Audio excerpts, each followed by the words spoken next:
I'm assuming I'm streaming. I'm really not sure. I hit start. So, I'm just gonna go with it. I made it home. I'm kind of bummed out. I really wanted to show you guys the drive up the hill back to camp. But, my phone overheated on the way here, so, I couldn't, which I'm bummed about. But I think I'm gonna record it the next time I drive up and throw it in my long video that I'm gonna be doing about this summer. But in the meantime, I'm just gonna smoke the rest of mine with you guys right now. The rest of what I got. I'm just gonna twist it up. I'm just gonna do it. I'm just gonna fucking do it. Just gonna do it. Got the rolling tray here. I got a roach here.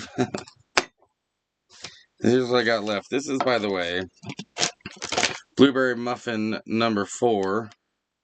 24.6%. That's literally all I got. Right there. I don't think it's enough for a full joint, but I'm fine with it, dude. What's up, Dave?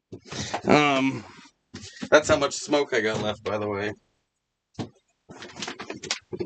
And I need to restock, rather, my jar with some cones.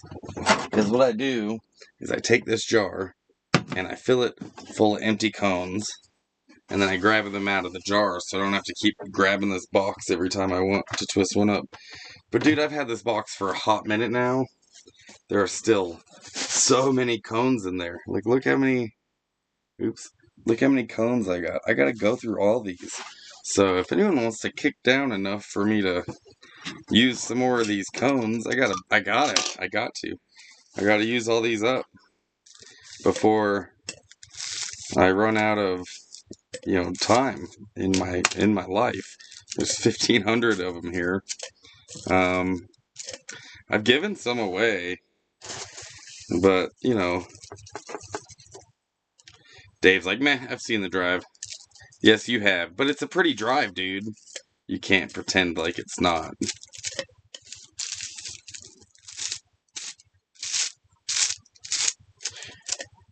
Just stocking my jar with papers instead of smoke. Wish this jar was full of smoke instead of papers. But that's okay. This is how I do it. Instead of me having to get into this box every single time I want to smoke, I get into this jar every time I want to smoke. The chat's not working on my software. I can see it over here, but not where it's supposed to be, so that's freaking obnoxious. Yep, 1,500 raw cones.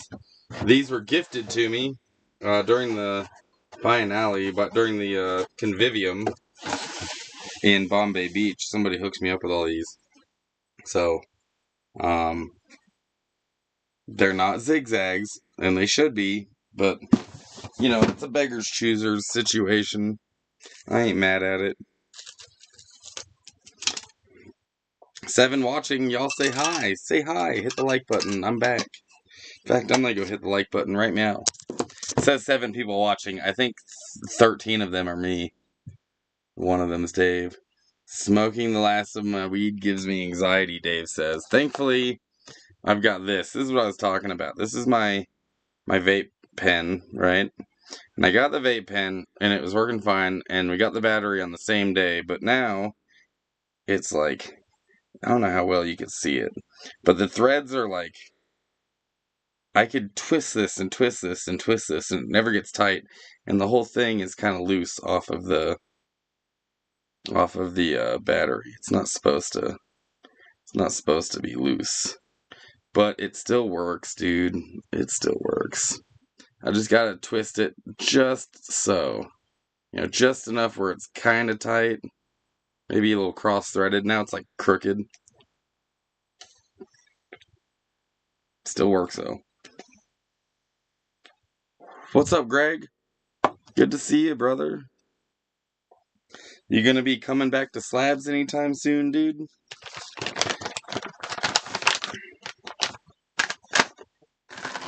Oh, that smells so good. This does give me anxiety, Dave. But I get paid the day after tomorrow. And yesterday, dude, literally all I smoked yesterday was basically a roach. So, you know, I've earned this. I've earned it. Womp, womp, womp. I'm gonna have to pick that up later. Let's see, what is this being obnoxious? So I've got a chat, right? In the software I use, I'm supposed to be able to see my chat. But I can't. I can't see the chat. So, I'm not really sure.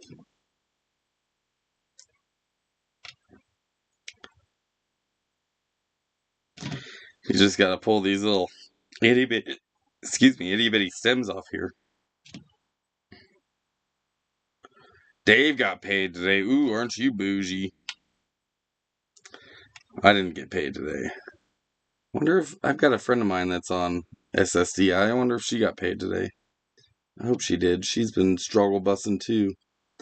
But I may stay here till the weekend. I don't know. Greg says, hey, not much thinking about it. Just finishing my coconut oil. You're finishing coconut oil. Would you run out?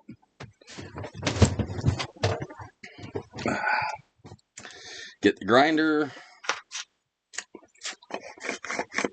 Oh, I wonder if there's any keef in this. I might toss this into it too. Just do it last, like, hurrah at the bottom of the bag. Let's see. No, I must have done that last time. There's nothing in there.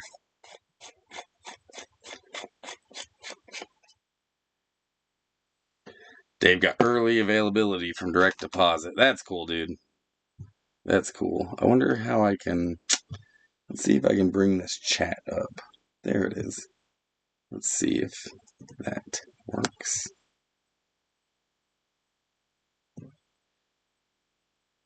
Let's see if this chat works. Doesn't look like it's working. I don't know, dude. I guess I'm gonna have to, like... Oh, wait, there it is. Okay, cool. Now, how do I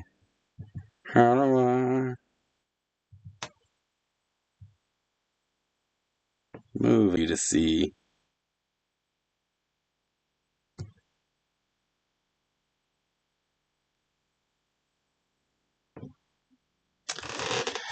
It says I'm disconnecting and reconnecting, so that's also obnoxious. If this doesn't go very well, like the last one, I might just switch to my phone, but that's alright. For now, it looks like it's working, right? You guys can hear me? I know I'm a little blurry. I would love to get... So I have it in my wish list now. I have a little webcam for the computer. So maybe you guys get a better picture of me when I use the computer to live stream. I kind of like the computer because, like, I could do things like this and show you pictures of Zag Girl when she was a baby. Look at that. That's Zag when she was a little bitty wee little puppy. Oh, Greg, you infused it. You're making some coconut oil. I got you, dude. Whereabouts are you at? Are you in the South somewhere?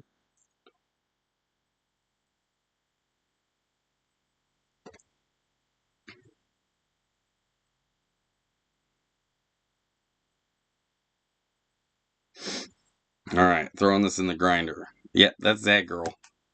That's a Zag dog.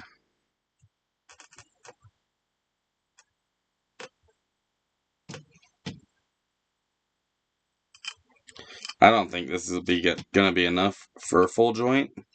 Maybe. I doubt it. But it'll be enough for me. I ain't gonna cry about it. Oh, 14 people showed up. Hell yeah, don't forget to hit the like button, you guys. It's like a super cheap way to support your favorite YouTubers.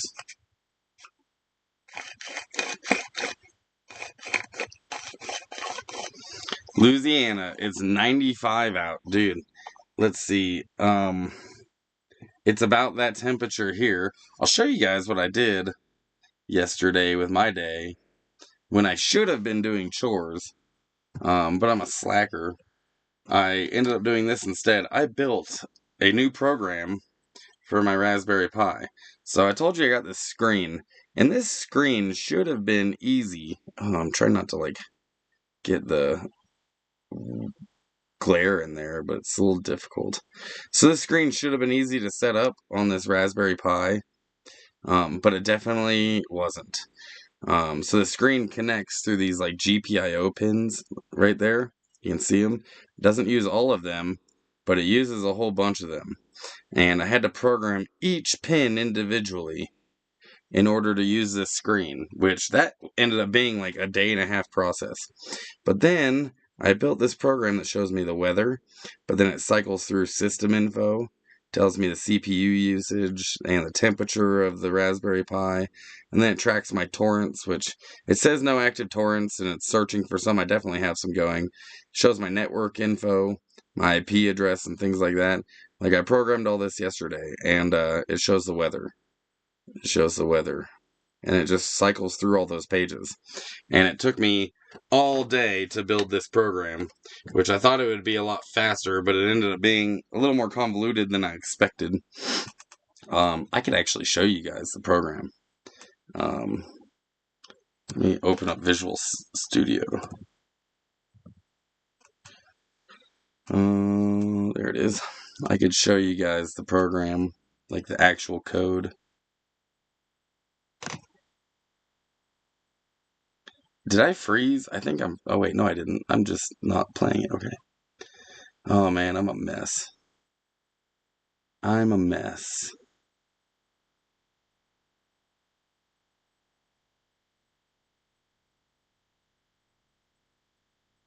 So, yeah, it's pretty hot today, too. Right where I'm at here today, it's 75 degrees. But down in Bend, it's 93. And I'm sure it feels hotter than that. Maybe not as hot as Louisiana, because you guys got humidity. It's a dry heat here, so a little more bearable. But got me a little itty-bitty pile of weed here. And I'm going to dig every little crumb out of this. Every little crevice, every crumb is going into this paper. I ain't messing around today. When I say I'm smoking all of it, I mean it. I'm smoking all of it.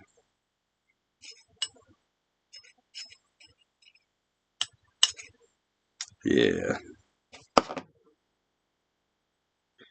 Got a little dental tool here that I use. Yeah, boy. Every little crumb. Every one of them. Yeah, I got all those crumbs the other day. There's a town nearby called Leavenworth. It's a Bavarian German village. I do know Leavenworth. I know Leavenworth. I've been there before. It's also home of, I'm pretty sure that's where it's at, the military prison. I'm pretty sure it's in Washington. But yeah, that is a cool little town, dude. It's like someone like picked up a German town from like the 50s and slapped it into Washington. It is pretty sweet. No, it's at Fort Leavenworth. I thought that was in Washington. It literally doesn't tell me. Oh, it's in Kansas. I have been to Leavenworth, Washington. There's an alpine roller coaster, 2,700 feet of drop at 35 miles an hour. Dude, that's crazy. That's crazy. Let's pack this bad boy, eh? So you toss a little bit in there. I can't show you because the screen. Oh, I could just like tip the... I could just tip this down. There we go. Yeah, you pack it in there, and then I take my dental tool, and I really pack it down. Otherwise, the joint ends up being super loose. So...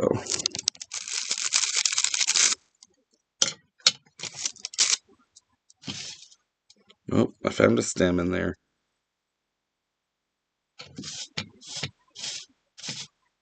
No stems for me, thanks. Oh, there's another one. That's not a stem. That's a whole ass stick. That would have definitely poked a hole. Dave says, 29 bucks. I now know what I'm doing this weekend. Hell yeah, you're gonna do that? You're gonna do that 35-mile-an-hour alpine roller coaster? That sounds like fun, dude. Greg says, I figured you're in the mountains by a river. I am in the mountains, but I'm not near water. I would much prefer to be near water. Water is like, I much prefer to be near water, but getting this RV to most of the spots with water isn't easy. The only easy spots to get to aren't free. I'd have to pay. And I don't have that kind of I'm not that kind of I'm not that kind of rich. You know, I do my best, but paying to stay out in the woods, I can see it. I don't shame it. I've definitely done it. I just try to avoid it if I can. Um because there's free spots, but no, currently I'm at a snow park.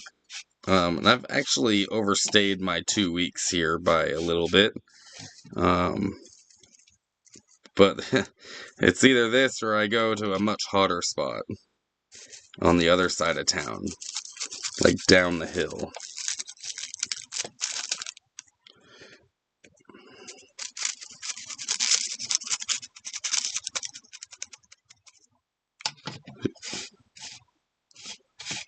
Sparking says, share, bro.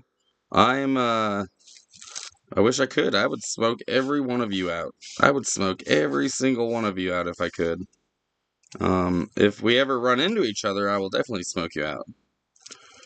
And if I don't have any, you're just gonna have to wait for me to get some, and then I'll smoke you out. But either way, I have no problem sharing, hanging out with friends. This to me should be a social thing. You know, like it should be. I miss the days where it was a social thing. All right, that's it. That's the last of my. That's the last of it, right there. It's not bad. Actually, it's bigger than I thought it was gonna be. Go to $8 Mountain in Oregon near Cave Junction. Cave Junction's significantly farther away from where I'm at and where I'm going. I will be going towards Salem next. From Bend. But I'm near Bend.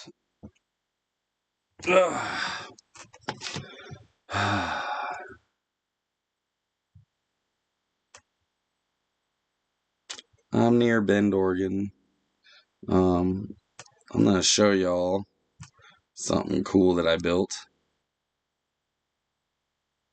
Oh, wait, that's not it.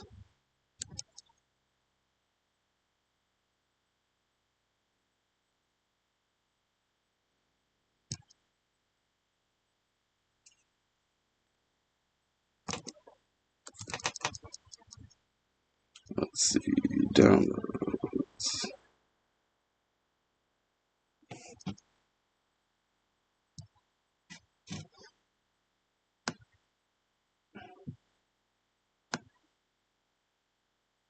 I don't want to let me move this. It's so weird.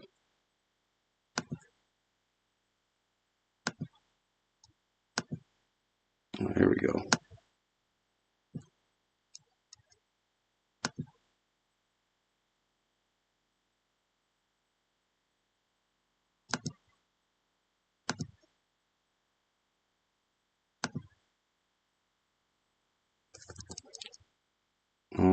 Sorry, I'm doing having a little technical issues here with this program. There we go. All right. Now I can show you that app I was just showing you, that program I was just showing you on my Raspberry Pi that cycles each page through the weather, through my downloads, monitors my my network, all that stuff. I built it with this program that you're seeing here. This is all the code behind, you know, if you lifted up the hood, this is it. This is everything this is how that's happening. This is all the Python code running in the background. This is what I did with my day yesterday. This is, instead of moving my batteries over to this thing, I did this instead. So, um, this is how that works. This is the code behind the program. Took me significantly longer than I thought it would, but it's working alright. There's a couple of tweaks I'm gonna make. A couple of things I'd like to change. I know most of you guys aren't techie nerds like me. That's okay. Oh, I could have added this one to it. I could have added, like, you could be this much longer, bro. I fucked up. Oh well.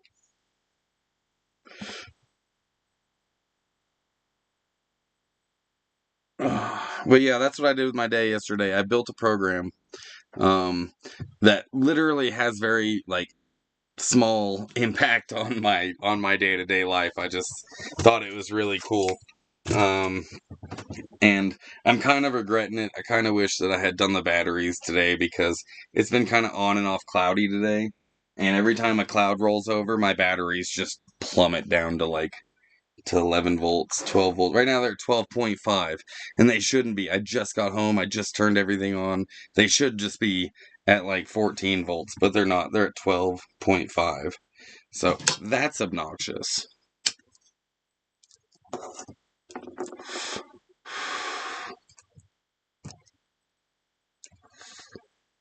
But hopefully after this live stream, that's what I'm gonna go do. Oh, you know what I forgot in the van? No, I didn't. I've got to go out to the van, you guys.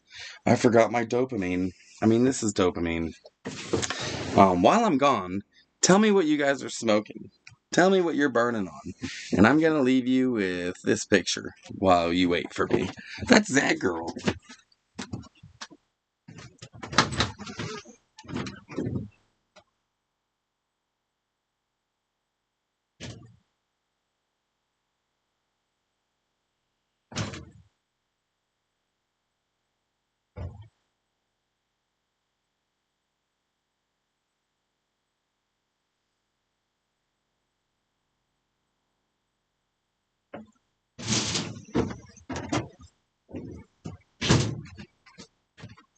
Isn't she cute?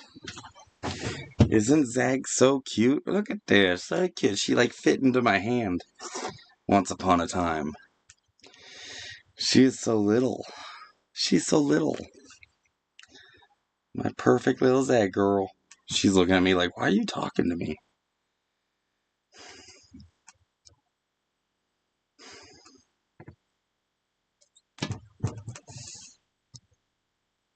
Nobody told me what you guys were smoking.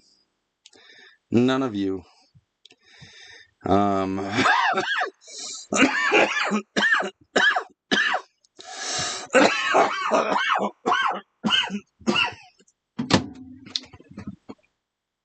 You guys want to see George? George is the guy that I got this RV from. Talked about him a lot. Been missing him lately. I wish I could call him just to shoot the shit. He was a fun dude. But yeah, that's him. And then that's a portrait that was painted of him on a frame. And then that's a portrait that was painted of him on the side of the trailer at the Ponderosa. And that trailer's still there at the Ponderosa. That thing's still chilling.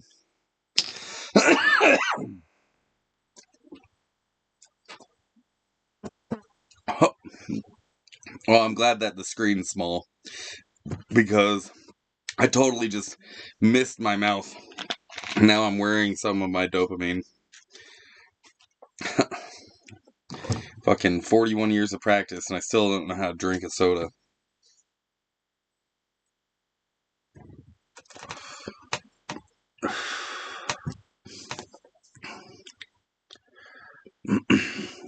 Yeah, you guys aren't very chatty today, but that's alright. We'll still hang out. There's only, what, 7 of you in here? I'll smoke with all 7 of you. I don't mind. Or is there more? Hard to tell. Using the software, still getting used to it, but it doesn't always tell me when. Like, it doesn't tell me a number, like how many people are watching. I have to open up YouTube for that.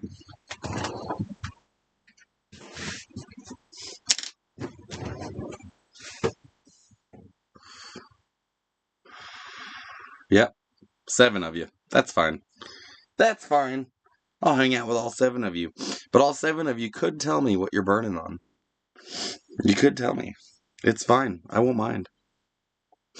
Sparking says, I forgot to mention I was going back through your old videos and then remembered when you caught that child predator. I never got to tell you how I felt about you. You made me very proud.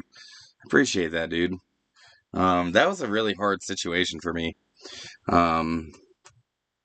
Because not only was he a friend of mine, but his victim was someone like a kid that I have known for a very long time.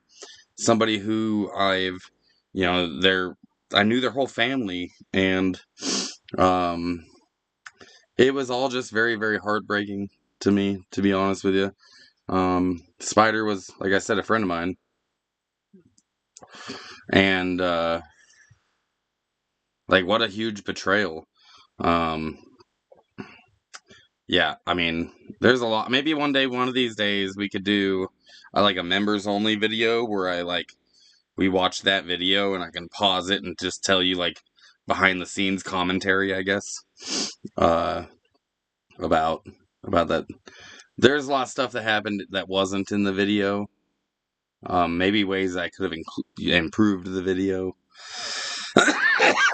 But yeah, like I said, he was a good friend of mine, and being the person that turned him over to the police, that was very, very hard for me. I cried quite a bit about that. I didn't cry for him. I just cried at the whole situation. There was a lot of tears.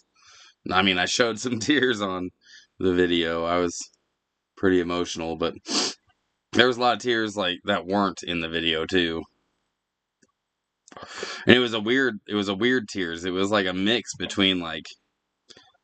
between just pure fucking joy for his victim and being proud of myself, and then just pure sadness about the entire thing, about what happened to his victim, about what he did. I also was sad about where he was going and what was about to happen to him. Because I never wanted that for him. I don't want that for my friends. I don't want my friends to I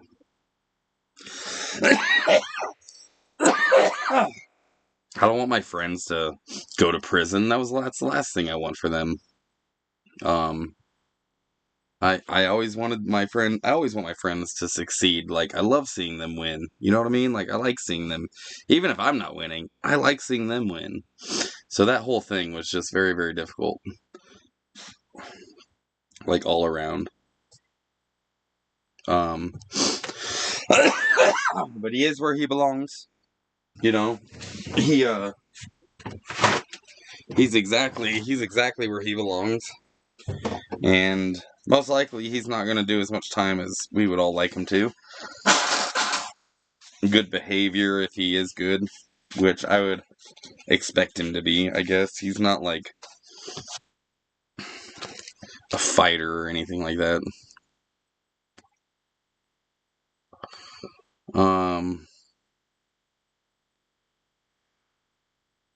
You guys want to see a cool picture?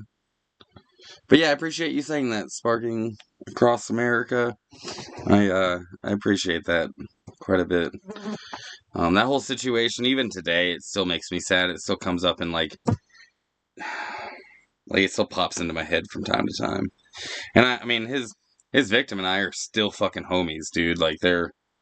They're killing it out there in life. They're doing really good. So I'm really proud of them. But yeah, we're still fucking really tight. In fact, that's if I had to pick someone that I look up to, it would be people like them, people who have been through abuse like that and find their voice and are finally brave enough to say something. And when they finally said something, it was just a total breakdown. I wasn't there for it, but I was told all about it. It was a complete and total breakdown. And I'm sure that was terrifying. I'm sure it was scary to say something. Because, who knows if they're going to be fucking believed, or even if they say something, if anything's going to change, or maybe that person won't face punishment like they should. So, when he was missing, because as soon as she said something, he was like, well, there's nothing here for me, and he fucking left. He literally ran from Slabs because he knew exactly what Slabs would do to him. Not only were we just don't tolerate that in slabs. Nobody should, but slabs definitely doesn't tolerate that shit. But everyone in town knew his victim, and everyone in town loved his victim. Like, everyone's really protective of kids. So, yeah, slabs he would have never fucking made it out of slabs. So he ran right away, and he knew it. That's why he left. And like before, you know, the mom had any time to process what was even happening, he was already pulling away, and it was just pure confusion and trauma. And you never know how you're going to behave. And that people have asked about that. Why didn't she stop him? But you don't know what you're going to be like when you find out something like that happened to your kid. And anyways, the only reason that I went to do that, the only fucking reason I went to go get Spider and have him arrested, was because we were all sitting around one day, and his victim was just like, I think they were just talking, but they were like, I sure wish I could see him get arrested. And at the time, it was like, dude, I want to give this kid the fucking world. I want to give them everything. I don't have anything, but I want to give them everything I possibly can. And when they said, I sure wish I could see him get arrested, I started thinking, like, well, okay, we could probably get the body cam footage, or the dash cam footage whenever he is arrested. Maybe they'd be able to see him get put in cuffs, if he ever is arrested. But that could be years. He was on the run, and they weren't actually looking for him. Like, they don't go looking for anybody like that. If they happen to find him, then sure, he's gonna get arrested. But if they don't, if the cops never run into him, he could have been free for years and years. So when his victim said, I sure wish I could see him get arrested, I started thinking about getting body cam footage, but they won't release that until the case is over anyways. They won't release it during the middle of the case. They'd have to wait until it's over. So then I was like, well, I got a YouTube channel, and I got all the equipment, I got cameras. Like, yeah, we talking Spider. I was like, I got all the equipment. Maybe I could just go fucking get him. Maybe I could just go up there and record that for her. Record that so that way his victim gets to see him get put in cuffs. So that's what I did. Like, and it took, when you saw it, that video, that the money shot, dude, was him getting hooked up in those handcuffs. The conversation I had while we were waiting on the police, basically, because okay, basically what happened is I had to take a shit. I slept at this truck stop, and it was real cold that night. And there's no mattress in this car that I slept in. I was just in the back with the seats folded down in a Dodge Caliber, just freezing my ass off. Anyways, that morning I woke up and I really had to go take a shit, so I was going inside of the gas station, and he had a job at this gas station. He was working at this gas station. But when the cops came looking for him and they raided his room and they went to his work, the people there had to fire him, even though they were his friends and they were still hiding him. They still had to fire him because somebody can't work there with an open warrant or whatever. So anyways, that was also the only spot that I knew of where I could sleep for the night. So I fell asleep and I woke up in the morning, and as I was walking in to take a shit, guess who was walking out? I wouldn't even honestly have recognized him, because he had shaved and he looked totally different without facial hair. But he recognized me and he was like, "What's up, Zig?" And that's when I knew. I was like, "Hey, Spider." I'm like, "Let's go have a conversation." And so we went outside, and you could see his eyes like darting around, like he wanted to run. And I saw it, and I was like, and he's like 6'2", 6'3", and I was like, "Dude, if you run, I will fuck you up." And he looked down at the ground. He's like, "I'm not gonna run." And then I sat there and chewed his ass, like fucking chewed him the fuck out. I was like, "Did you know I had a fucking heart attack a week after I found out?" Like, a week after I found out, I was in the fucking ER. I had to get air life. I almost fucking died, dude. And, and then I chewed him out about what he did and how much he hurt his family. It was really, really satisfying to be able to sit him down, like, and fucking, like, tell him how much he broke my fucking heart. It was, I mean, I had 30 minutes with him where I got to, like, hit one of his kids, his son. I mean, if you guys have ever seen Desert Coffee, Zach. Zach in Desert Coffee was his son. And Zach passed away. Zach would have murdered him. Zach would have absolutely fucking smile killed him. And that's what I told him. I was like, you're like, if Zach was alive today, dude. And I think that hurt him a lot. And I don't care. I told him he's lucky I came up there to get him and not the fucking pirates or anyone else from Slabs. In fact, his other son, he's got another son too. Zach had an older brother. We didn't even tell him what we were doing because we planned this for a hot minute. We were just waiting for the warrant to come out, and then, off we went. Off I went to go find him. We knew what city he was in, so we planned this for a minute, and we never told his other son about it because I know that his other son also would have killed him. Like his ex-wife, who is the mother of his victim, she's like, I want to go. And I was like, do you think that you could keep your cool if we find him? And she's like, no. And I'm like, then stay here with your kid. I'm like, I got this. So when he got hooked up and he got arrested and those cuffs got put on and I filmed it, I was just like, this is it. This is the one. This is why I spent the last fucking 3 days up here freezing my ass off, fucking asking homeless people and gangsters about this dude. This is what it was for. Was this shot right here? And Dave was at the Ponderosa. Dave was at the Ponderosa waiting for me to get back too. No, he wasn't smart. When they raided his room, he stayed where he was at. He was at a crossroads. He was at an intersection of 2 interstates. One interstate going east-west, one interstate going north-south. I was like, dude, he's gone. He's fucking gone. In fact, I was planning on, that morning I woke up to take a shit, I was planning on driving back that day. I was done. I couldn't find him. That's why I had basically given up. And I found him.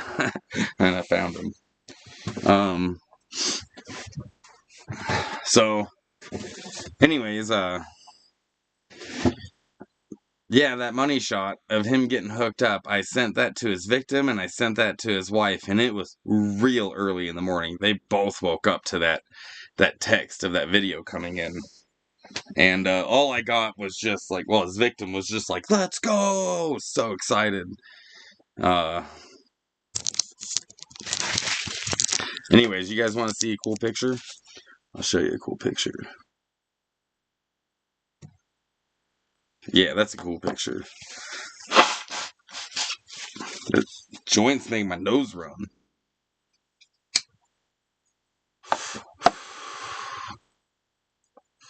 Well, it wasn't just a joint bank account, Dave. He was still using a joint bank account, but he had changed his bank account. He went to the bank and changed his bank account.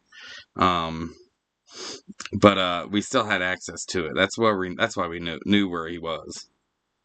We had access to his bank account, and we knew where he was spending money. Yeah, and you guys did get me that shirt. His victim and Dave knew the guy that makes the shirts, and his victim, Spider's victim, gave me a shirt that says Predator Hunter. Pedophile Hunter. That's what it says. Pedophile Hunter. And that's like my favorite fucking shirt in the world. Not because, it says Pedophile Hunter. Not to say, I like that part of it. Because I actually did it, but because this victim gave it to me. That was fucking huge, dude. That I'll just forever love that family. And I'll forever, I'm just grateful that I could have found him. I'm grateful I did find him. We kind of went off a tangent there. I wanted to show you this picture.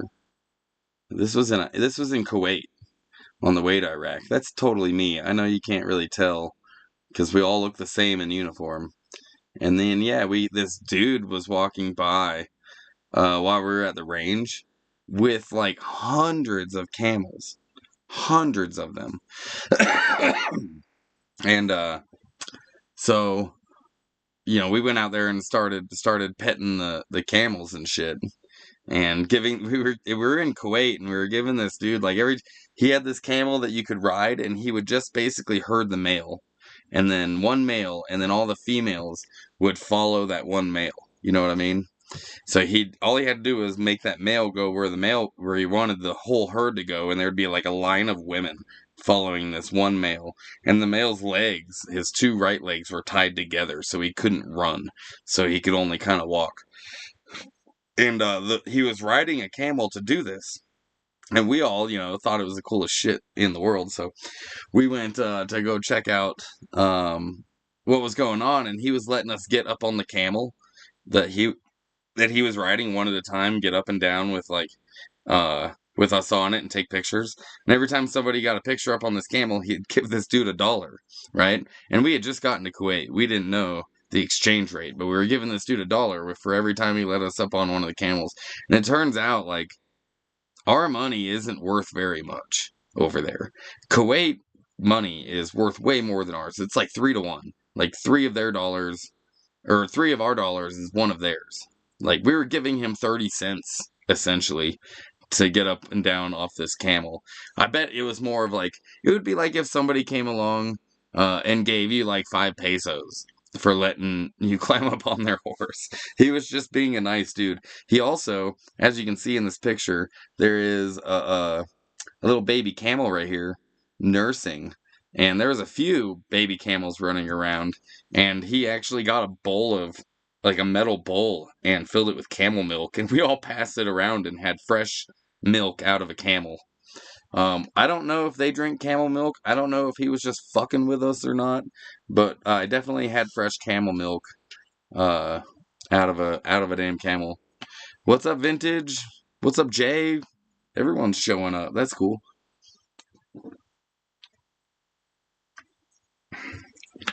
I'm actually just finished twisting up the last little bit of weed. I rolled this on the live stream. I've smoked a little bit of it. That's why my eyes look like this, but I'm gonna keep going. I don't know if I should smoke this whole thing right now. I'm definitely gonna save some for later. But I still have this vape pen. But this vape pen is like broken. Like it shouldn't be loose, and it is. It shouldn't be able to wiggle, and it does. So like, it still works. I don't know how this happened. It was fine 1 minute and then not the next. And I think it's the cart. I don't think it's this. Because when I plug this into the charger, or spin it, here it is. When I put this onto the charger, it's just fine. There's no wiggle at all, And it's the same connection as the cart. So, I think it's the cart. I definitely think it's the cart. I need to go close my door because the wind just blew it closed, and that magnet must not have grabbed it.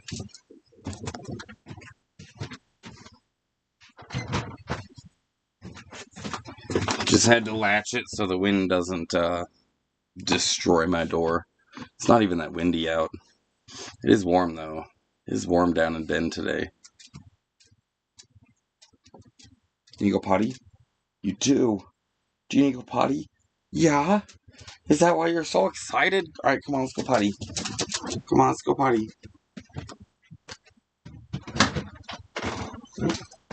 Go on, go potty.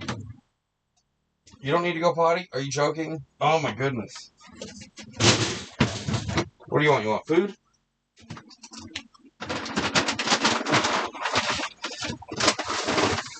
Is that what you want? You want food? Here you go.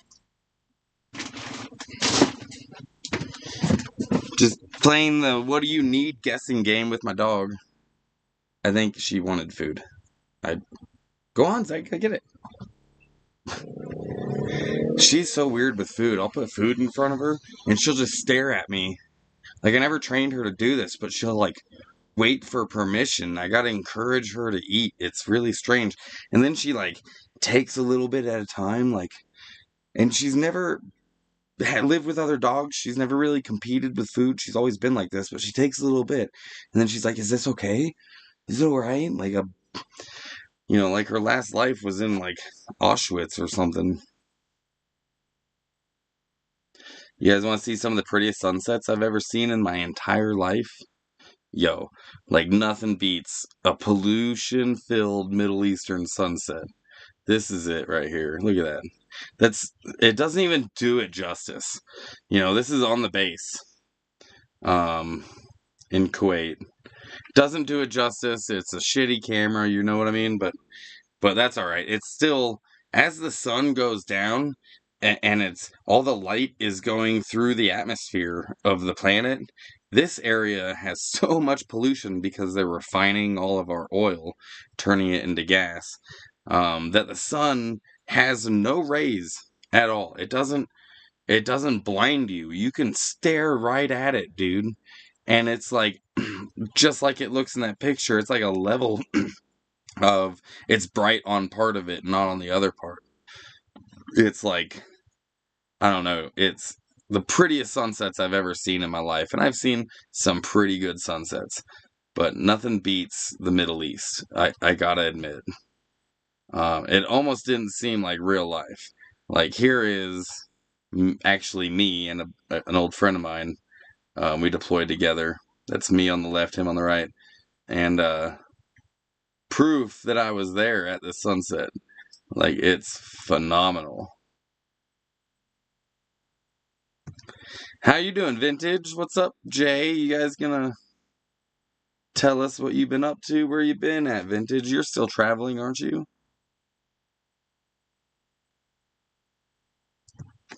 I never lit this. I forgot to.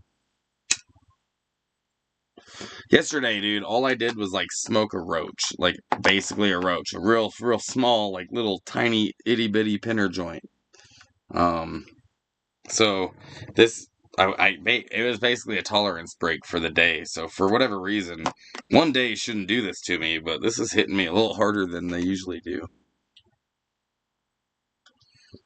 I don't know if I've ever shown you this, Dave, if you're still watching, but we talk a lot about military shit because Dave's son is in the military as well. Dave's super proud of him, as he should be. He talks about him a lot. But this is what I drove when I was overseas. The truck, as you can see, is right here. This is an MRAP. This one in particular is called a Max Pro. But these are the mine rollers on the front of the truck. And my job, I was the lead vehicle in the convoy. And our job was to drive basically this front end, this mine roller on the front of it, over anything that looked like a bomb. That was our job. I remember the first time my sergeant told me to do that. It was our first mission out of the wire, and he was like, "Hey, and we're the lead vehicle in the convoy. We are the only people that have this technology on our truck as well."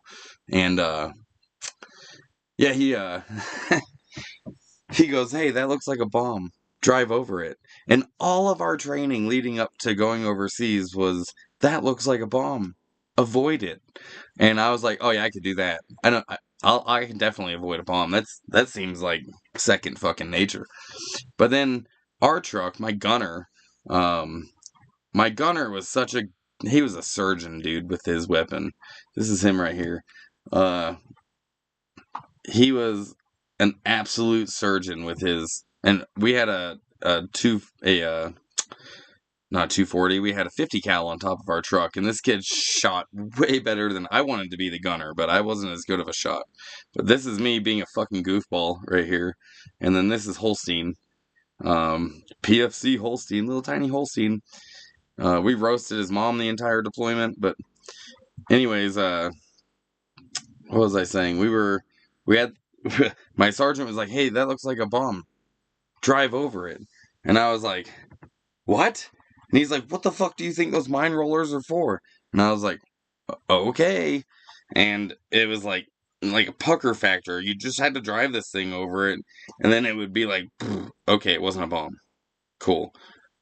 And that's what my entire deployment was not the entire deployment, but the vast majority of our mission was to go clear the route for the convoy behind us.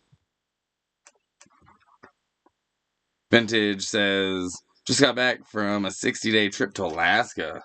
I'm back in the desert for 2 weeks. Dude, which desert are you in? It's a little early to be in the desert. To go from Alaska to the desert, dude, what a transition. Alaska is pretty, though. I've been to Alaska before. Where'd you go in Alaska? I've been to Anchorage. I went there with the military, as a matter of fact, for like a conference. They flew all of us out there and got to see for over a week. Got to hang out in Anchorage.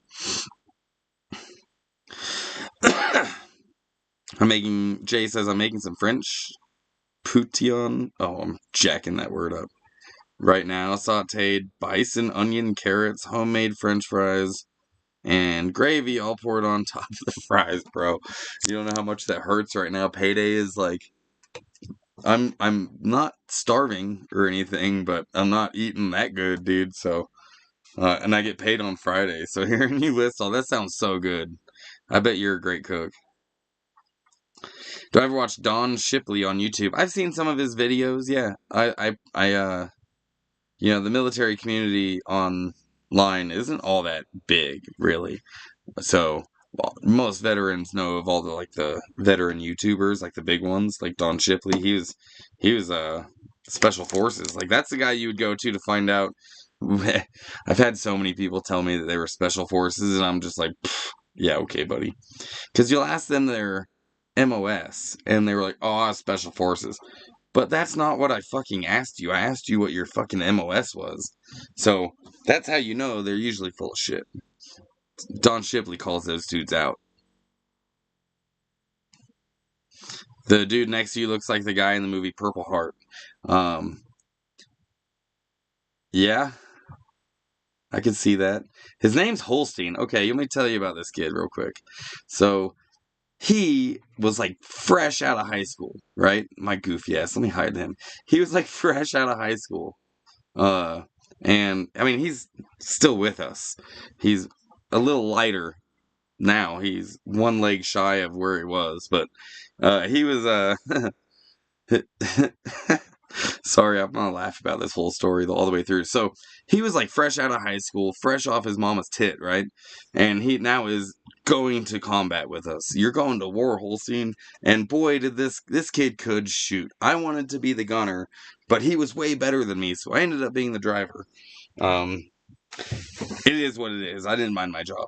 And I did get opportunities to be a gunner. I got opportunities to be a truck commander, but the initial crew that we had was me, him, and my sergeant. So Holstein was like 90 pounds soaking wet. You could see he's a real small dude. And he goes, my sergeant and I, we'd clearly been around the block a few times. Like we wasn't our first rodeo being maybe in a fight or something. And he seemed like he had never been in a fight before. So my sergeant was like, Holstein, have you ever been in a fight before?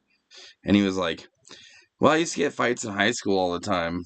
Because everybody would say that my mom's hot.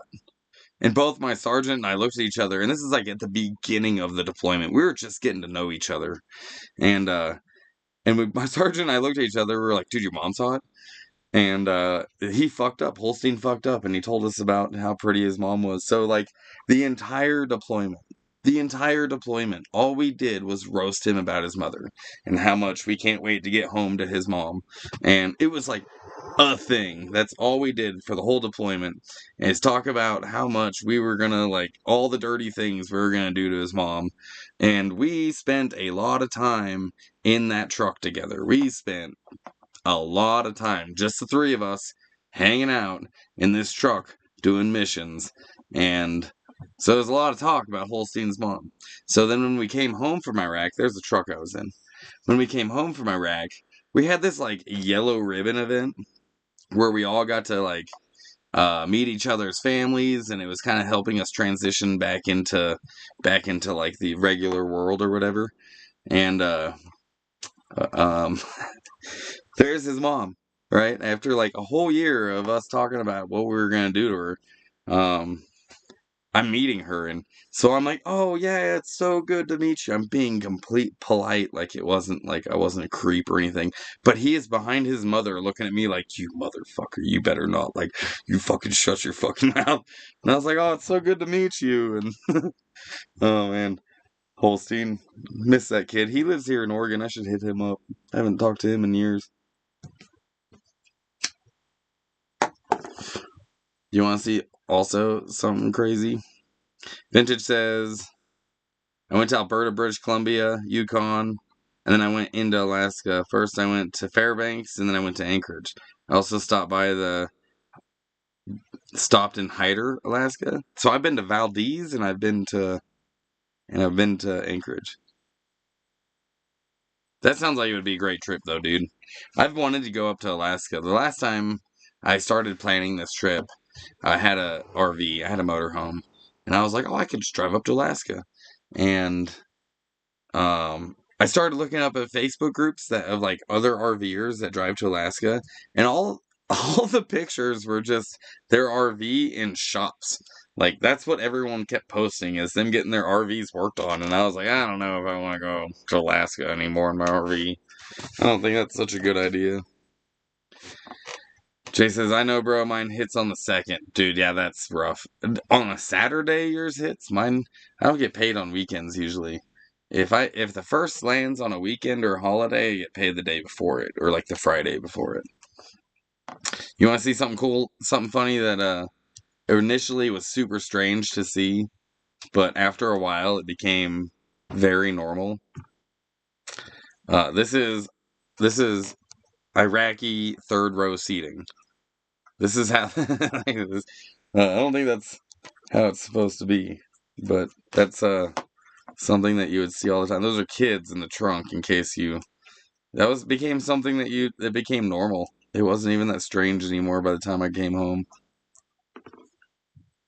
I got a bunch of interesting pictures from back in the day. This is 2010. Like I'll show you something crazy.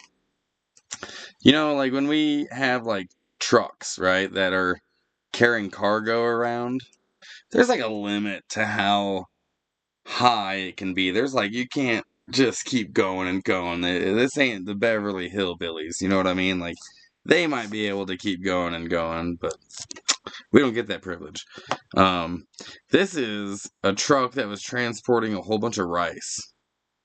And I know it seems maybe like not that big of a deal, but really look at it, okay? So like look how big this truck is. Look how big this is, right? Like this truck it's like almost twice how tall that truck is of rice. Like there's a human in here in this little cab. Picture how tall that would be. It would be like if he was standing next to the truck, he'd probably be like right about maybe they're Iraqi, so they're short. So like maybe right if he stepped out of here, it'd probably be about that tall. So then like another one, and then another one, and then another one. Like that is so fucking tall. There's also one of our trucks. But this, I just was blown away with by how much they stack that shit. Jay says, yes, Friday. Oh, you get paid Friday. So that's the first. Lucky you. Food stamps on the second. I need to get food stamps, dude. I don't get food stamps.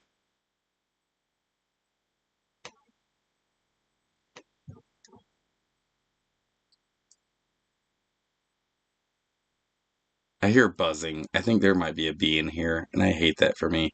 Dave, come back. Kill this bee for me. Oh, here's another picture of Holstein and I. Yeah, that's him. He's a stud, dude. I mean, I was too back in the day, but he's definitely, dude, like I said, a fucking surgeon. I was happy to have him as our gunner.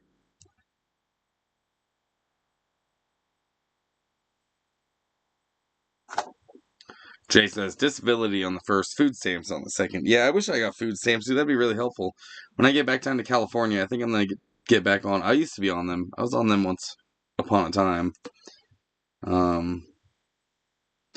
You want to see what Army logic is like? This is Army logic right here. Okay? Like, really soak this in. Really soak in that picture and figure out what you're supposed to do. Figure out how you're supposed to negotiate what the Army wants you to do in this situation.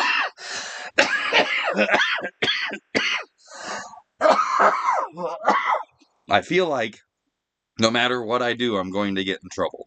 And that's like 100% what the Army is like a lot of the times. For real.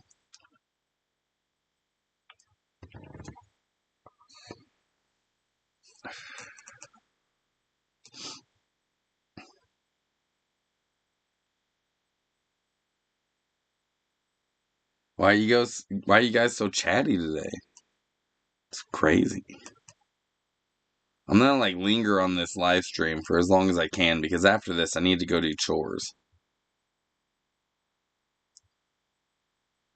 I'm gonna take the batteries out of the van and put them in the RV, so that way I've got a decent solar system in here. Because like I said, every time the clouds roll over, my volts on the battery drop down to like 11 volts. These batteries are toast. Right now they're at 14.1 and it's really sunny. But it won't stay like that.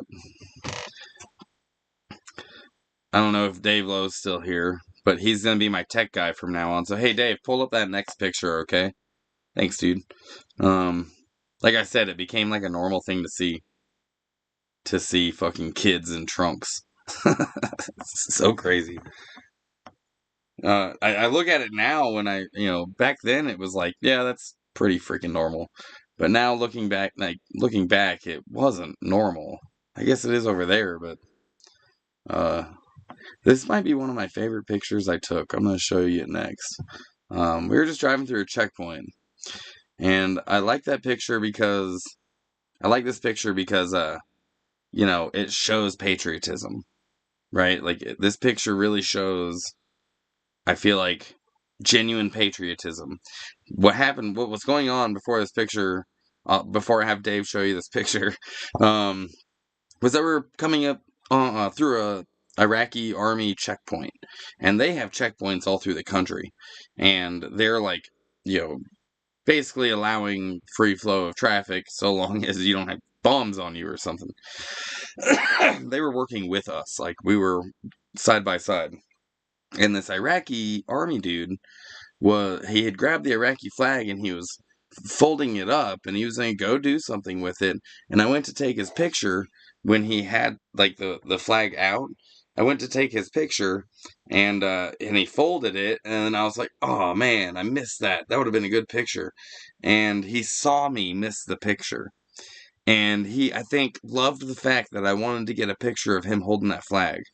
So he gave me the giantest smile and held that flag out for me to take a picture of him. I don't even know who this guy was. But I got to snap that picture, and this might be like my favorite picture of my deployment, just because of how that situation went. And it's like really, like that's patriotism to me. Like that's what it looks like. Big ass smile. Hell yeah, you can take that picture.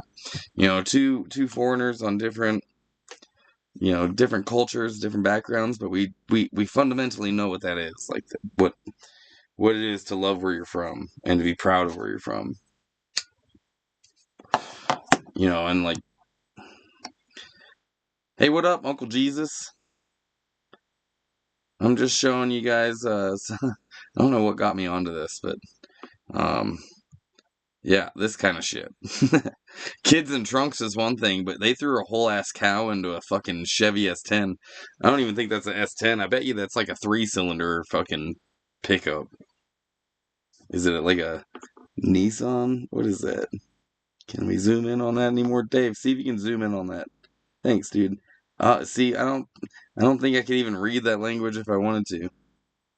Before I forget, fuck Porter. Yeah, no shit, dude. That was such a great troll, though. That was such a good troll. What are you up to, Uncle Jesus? ¿Cómo estás? Oh, wait, you're Portuguese, aren't you? I don't know how to speak Portuguese. But I'm sure you know what I'm saying in Spanish. It's got to be similar, right?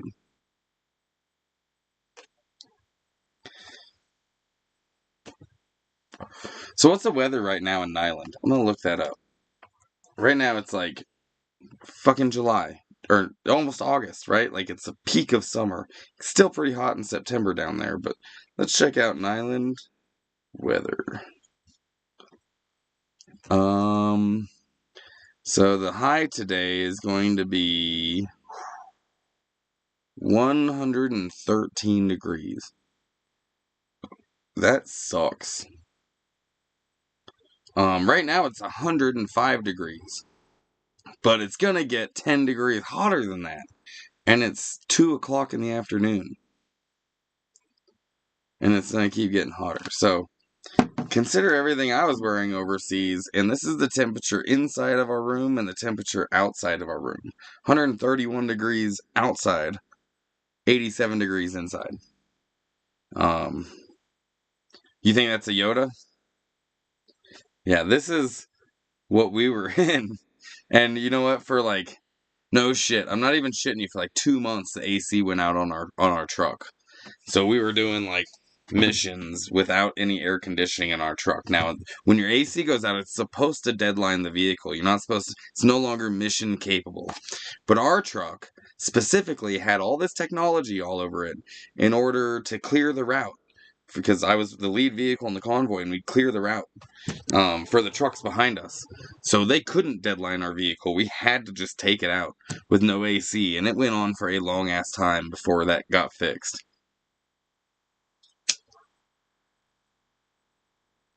That sucked. Riding in that kind of weather, riding in like 131 degrees, in a metal box with all that shit on. Dude, I don't even. Thinking about that today, I don't know how I didn't fucking die.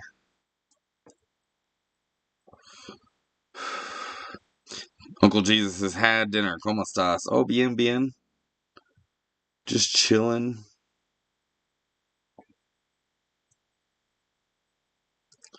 Showing old war pictures.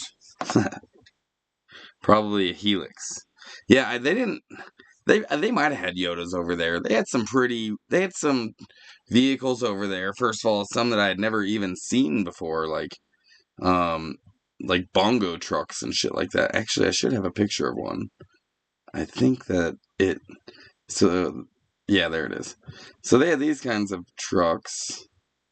So we were just driving along and we found this guy. I don't know what the hell happened here. Everyone seemed okay, but this is the kind of vehicles they had over there. I don't know. I don't know how that happened, but that dude isn't even like he doesn't give a fuck. He's just sitting in the windshield of what used to be the windshield of his bongo truck. But that's what it's supposed to look like. Um, and I don't know how to say you can't park there in Arabic, but I would have. Oh, that looks like a Hyundai. Look at the emblem on the front of that. Is that a Hyundai?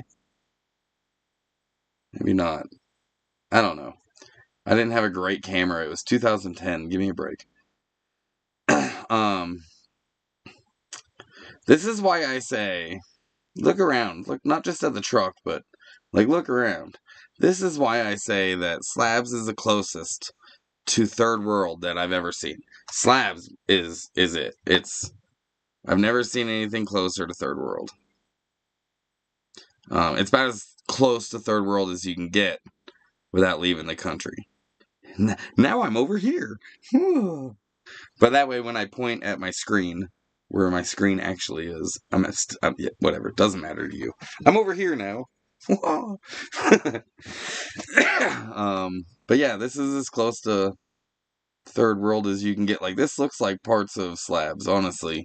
Maybe not so much the actual buildings, but like, and there's dumpsters here. We don't have those in Slabs. But still, Slabs is about as close to third world as you can find in America.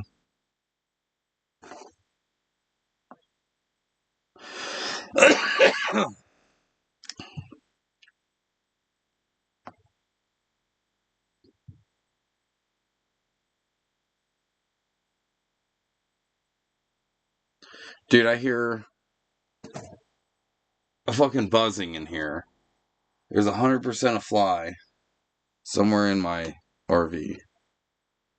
I remember watching the TV coverage during the 2003 war. So, the 2003 war is when 2003 is when we invaded Iraq. So we were already in Afghanistan by that point, and then we invaded Iraq. And this is then we occupied Iraq because we toppled their military within like, fucking a month. They didn't stand a chance. But then we occupied the country. So when I went overseas, our mission, I was there when they switched it from Operation Iraqi Freedom to Operation New Dawn. And our ROE, our rules of engagement, completely changed.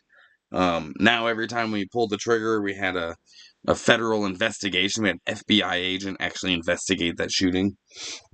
And but nevertheless, it was the point of our deployment was to get our gear out of the country. So we spent a year, and we would just escort these giant convoys out of the country to get all our shit out of there. And our job was to protect the convoy, and my job specifically was to clear the route in front of the convoy. So we'd have convoys that are like 2-3 miles long. And so since we were on our way out, they really wanted to get their licks in, basically, before we left. And then right after we finished pulling out, right after everyone, like, they said Obama totally lied to you guys. Obama was like, all combat troops are out of Iraq, and I'm in Iraq watching this on TV.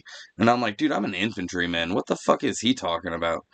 In any case, so right after we left, no one ever remembers this because it wasn't talked about. It wasn't like fucking Trump versus Biden, but the same thing happened in Iraq. When all our troops left, ISIS went in, and ISIS destroyed northern Iraq, which is most of these pictures I've been showing you. I had actually a lot more pictures. I had a lot more footage. But it was all on an external hard drive, and that external hard drive crashed on me like 2 weeks before I came home. And all of the footage from my entire deployment was on it. And I carried that hard drive around for fucking years, but kind of lost it throughout my, throughout life. So I lost a lot of pictures and footage of the deployment. These are the ones that I posted on social media, mainly that I'm able to show you, because those are the only ones that, survived. But like, you can see, this is very third world. It's just rubble everywhere you look. They don't have like, a Department of Transportation or anything like that. I don't even think you're required to have a driver's license to drive. I think you just kind of do whatever the fuck you want. And even their police are militarized. Like, their police are literal soldiers. They're wearing the same gear as us. They've got, machine guns on top of their Humvees. That's what their police are doing. They're also fighting. So they're not pulling you over for fucking going 20 over. Everyone drives crazy as shit there.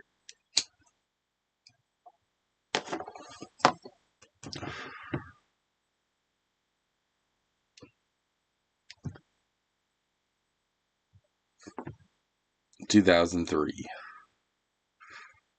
Yeah, these pictures are from 2010, so we occupied Iraq for quite a while. 7 years. Not as long as we occupied Afghanistan. Actually, it was more like 8 years in Iraq, because it was 2011 by the time we pulled all of our soldiers out, except for advisors, is what they told us. Dude, that sun is reflecting off my windshield, coming through the windshield of the RV and going right into my eye. You can see it. Like, that's obnoxious. That's not where the sun is. It's reflecting off the windshield of my van.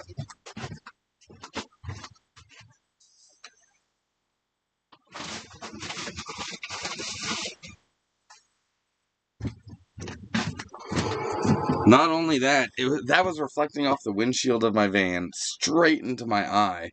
But I have a cover over the windshield of the RV, but it was like folded right there at the bottom in such a way that it allowed that to come through. That sucked. That was like, I'm blind. I'm literally seeing spots. That's annoying. What are the odds? Maybe that's the universe telling me to do these chores.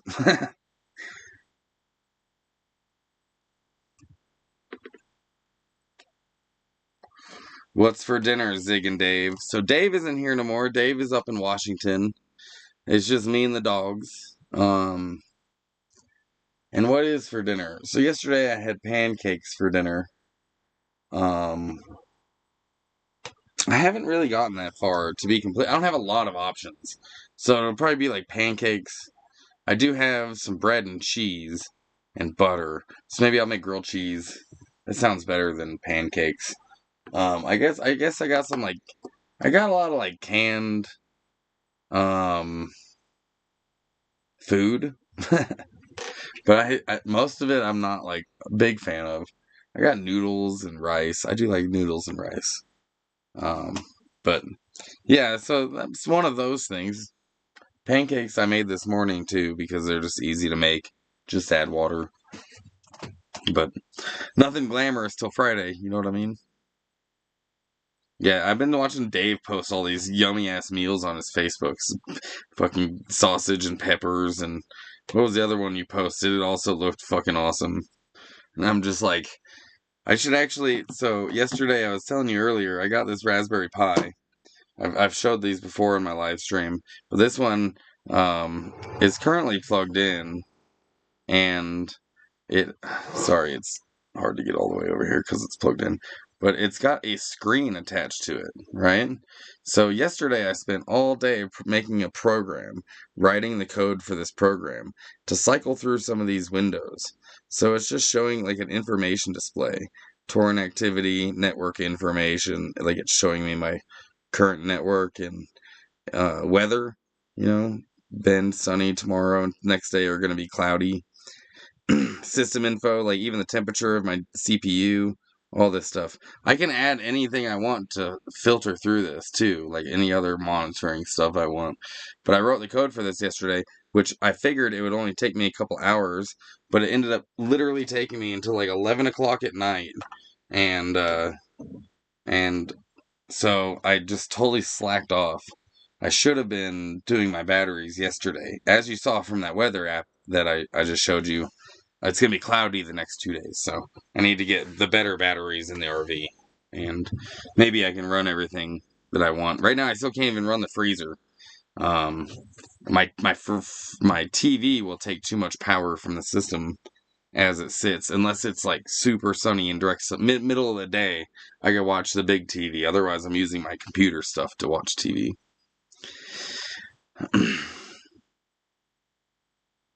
Dave coming back? Nah, I mean we'll probably see each other. Yeah, we'll see each other in the winter sometime. Maybe Schoolie Palooza or maybe in Slabs. I mean, yeah, we'll definitely be seeing each other again. Dave says probably not going back to where Zig is unless I see him on the coast. And driving a big ass RV on the coast fucking sucks, dude. Like, especially now that the coast part of the 101 got washed out, and I don't know if they're even rebuilding it. I think you gotta drive like 2 hours out of your way to get to the other side of where the mudslide was. So, um, in any case, it's not very giant ass RV friendly on the 101. Especially like in in the northern California, southern Oregon part of it is real bad. And then it's not so bad. Then it's not so bad until you get to San Francisco, and I had a 40-foot diesel pusher that I wanted to drive across the Golden Gate Bridge. And I had no fucking idea that once you drove across the Golden Gate Bridge, the 101 just dumped you into downtown San Francisco. And I'm in a giant ass RV, and the fucking lot of traffic, and the lanes are small, um, and I'm in a giant ass RV, and I was like, where the fuck did the highway go? And I'm like looking for signs taking me back to the interstate or whatever. When did it collapse? So last I heard, it was a couple years ago, maybe not even a couple years ago, maybe last year. Last I heard it, there was a mudslide that took out a big ass chunk of the highway, and it's a part of the highway, I've driven over it, that they've had to rebuild over and over and over again, and they washed it out. And last I heard, they announced that it was closed indefinitely. They weren't even gonna rebuild it again. I don't know if they ended up rebuilding it or not. They might have, but that was the last I heard about the 101.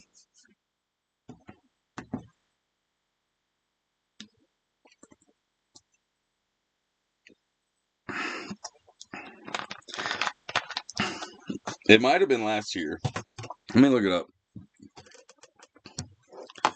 Is the 101 rebuilt from the mudslide?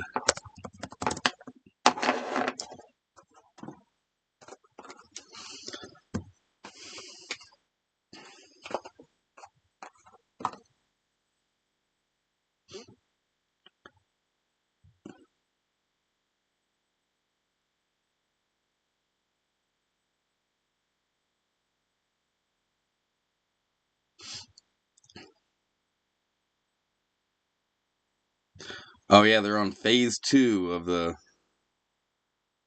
Phase 2 begins on the 101 landslide project. Maybe they did reopen it.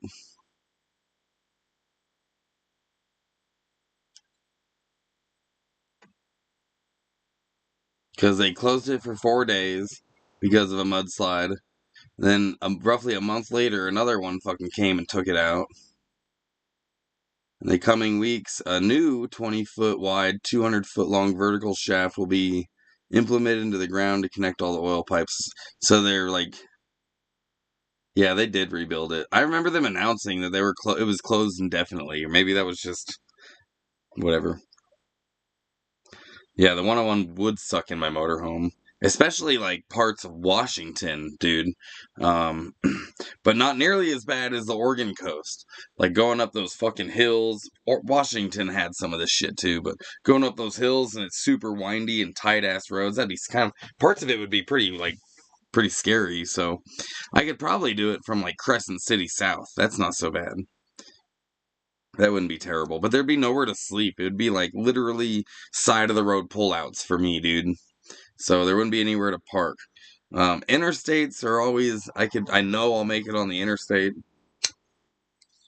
but I like to go like on more back roads and go to the more obscure places. But they also have less and less services when you go out to these spots, and this RV is still like I don't know, man. Like the alignment's real bad. I don't know if anything else is gonna go wrong with it. So it'd be really nice to like just know that I'm near services. Like the if something does happen, I could call someone and they're not very far away. The 395 isn't so bad, but to be completely honest with you, like parts of the 395, the speed limit's like 75. And the semi trucks go 75, and this RV is not going to go 75.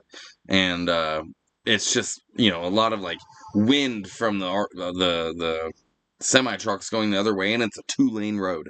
It's a 2-lane road the whole time. There's no room for error. So, yeah, parts of the 395 aren't even that great. Dave says, I'm gonna do Stevens Pass next to go to the coast after Punks. Dude, I wish I could have gone up to Punks. I just wasn't in the cards for me, dude. But next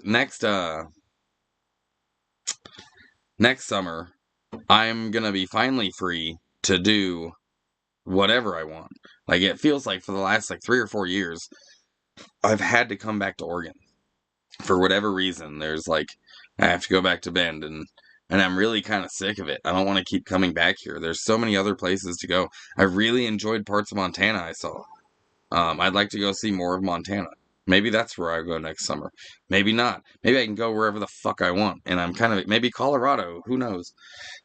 um, I don't know where I'm gonna go, and that's okay. But I don't want to spend all my time here. This time I do. I have to get my license renewed. That's gonna be fucking expensive. It's like $200. I need to go visit my grandson, and it's like too many things and not enough wallet. So I gotta split things up, right? So like this month I'm gonna go get my license renewed because I really don't want my van impounded or anything like that simply because my license is expired. Like I don't have any warrants. Everything's legal except that. Um, but that could be enough of a reason if that cop, maybe his fucking wife cheated on him with a homeless dude recently. So then he like takes it out on me. And impounds my shit, and I don't want that to happen. So I gotta get that done. That's like a huge priority.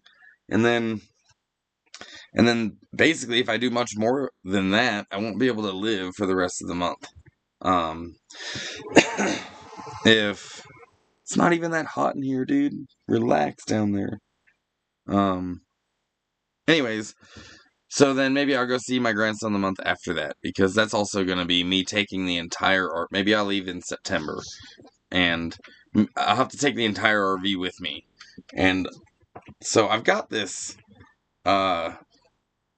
This is what are they called? This is a pashmina. I got this pashmina over my window because the sun does come right into my eyes as it sets, and I've got it like, oh, I know one of you will appreciate this. I've got it pinned up here, all the way across my window, with these binder clips. So if I ever need binder clips or lighter leashes, I don't need them. I've got plenty.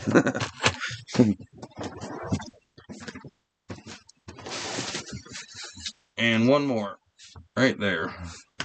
They are really handy, dude. If you live in a van or an RV or something like that, binder clips. Binder clips. Those are really useful. Oh, it is a fly.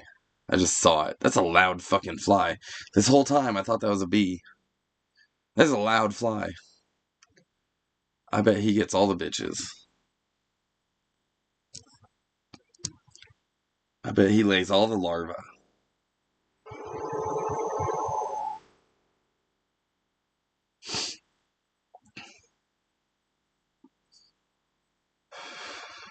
My RV is a bit like a fly trap. Like, if I have one fucking window open with, like, the screen cracked, a fly will find its way in.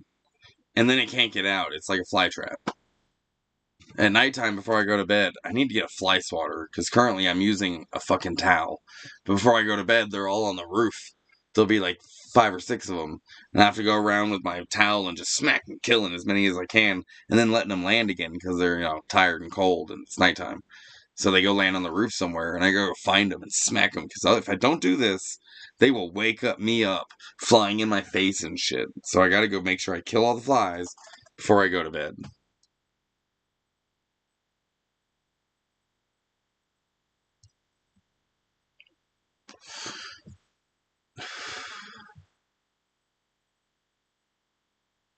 Are you gonna do, Dave? You said you're gonna do Stevens Pass. I'm not exactly sure where that is.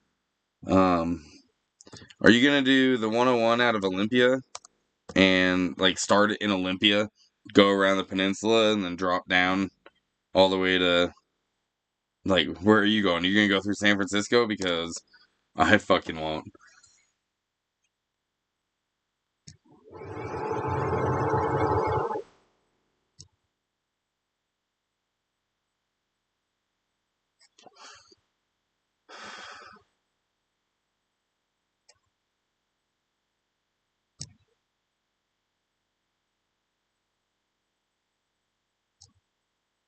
Oh, I zoomed out way too far.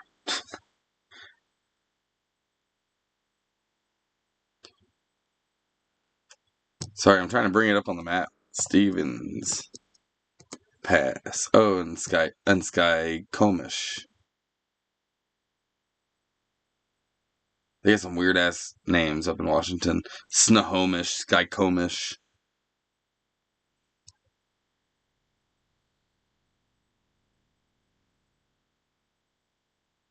It's a ski area.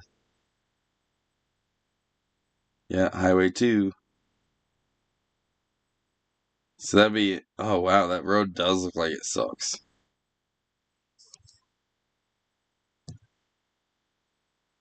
Gonna go to CC and Roy's last 2 weeks of September. I need to go visit them too. Keep saying I'm gonna go down there.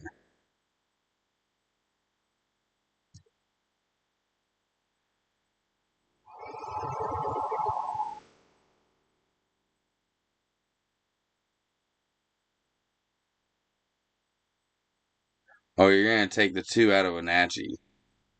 Have you been to Leavenworth yet? We were talking about this earlier. I'll pull up Leavenworth, Washington, show the people what they want to see, what you're talking about.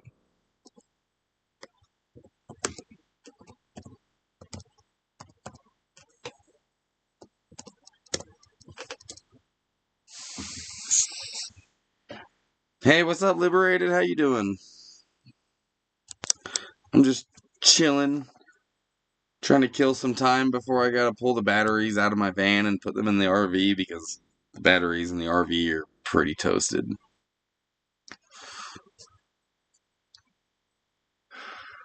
Oh, you already drove through Leavenworth.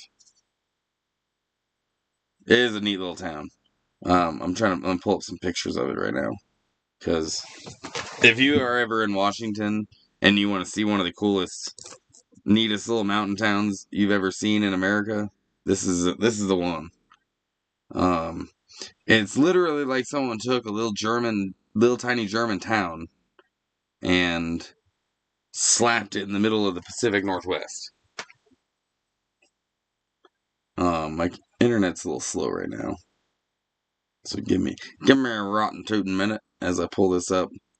As Dave, are you having technical? He's my tech guy, so maybe he's having some technical difficulties. You got it? Oh, you ready? Okay, yeah, there it is. Good job, Dave.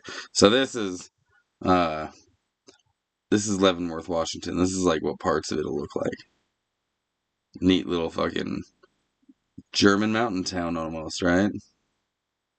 Um, Another neat little town that I know of, if you've ever been to Oatman, Arizona, this is kind of like that, but instead of Western, it's more like European construction.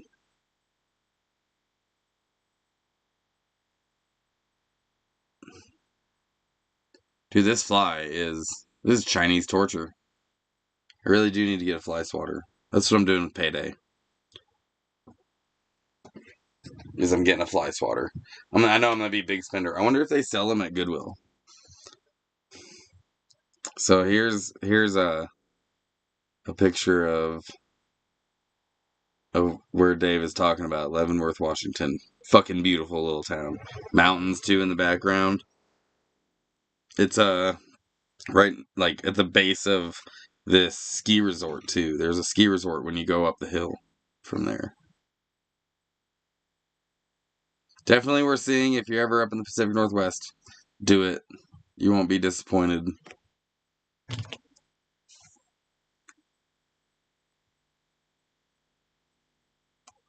Trying to see if I can find that roller coaster you were talking about. Oh yeah, here's a good shot of this town. Um, oh, that's not it. That's not the picture I wanted. It's the one I just showed you. What happened? What happened there? This picture.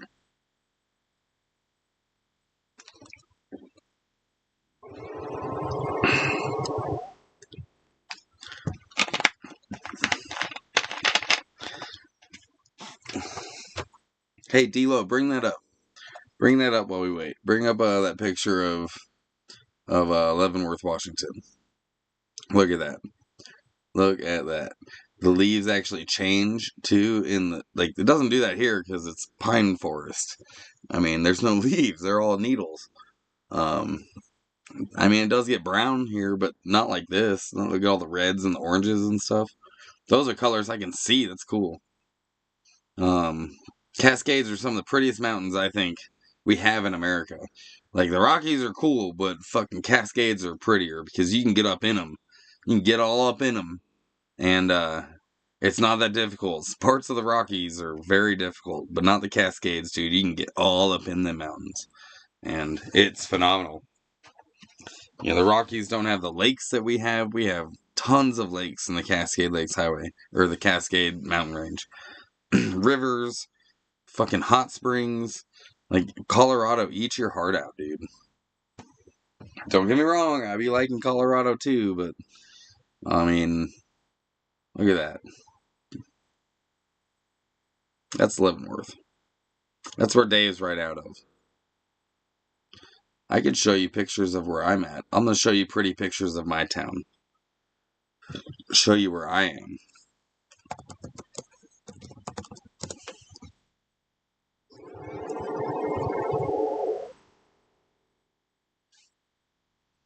Um.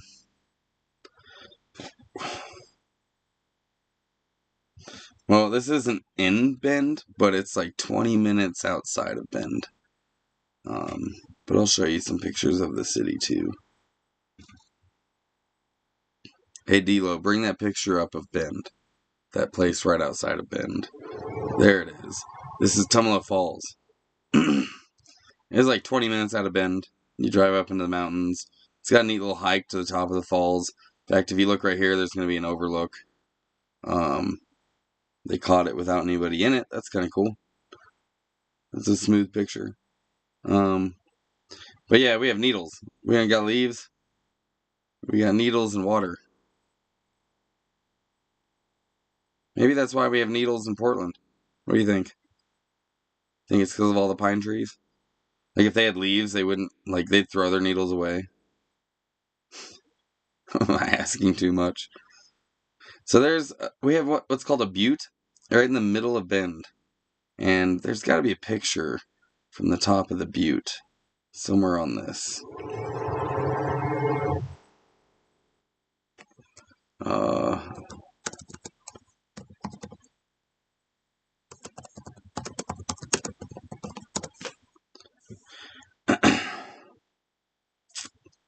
So right in the middle of Bend,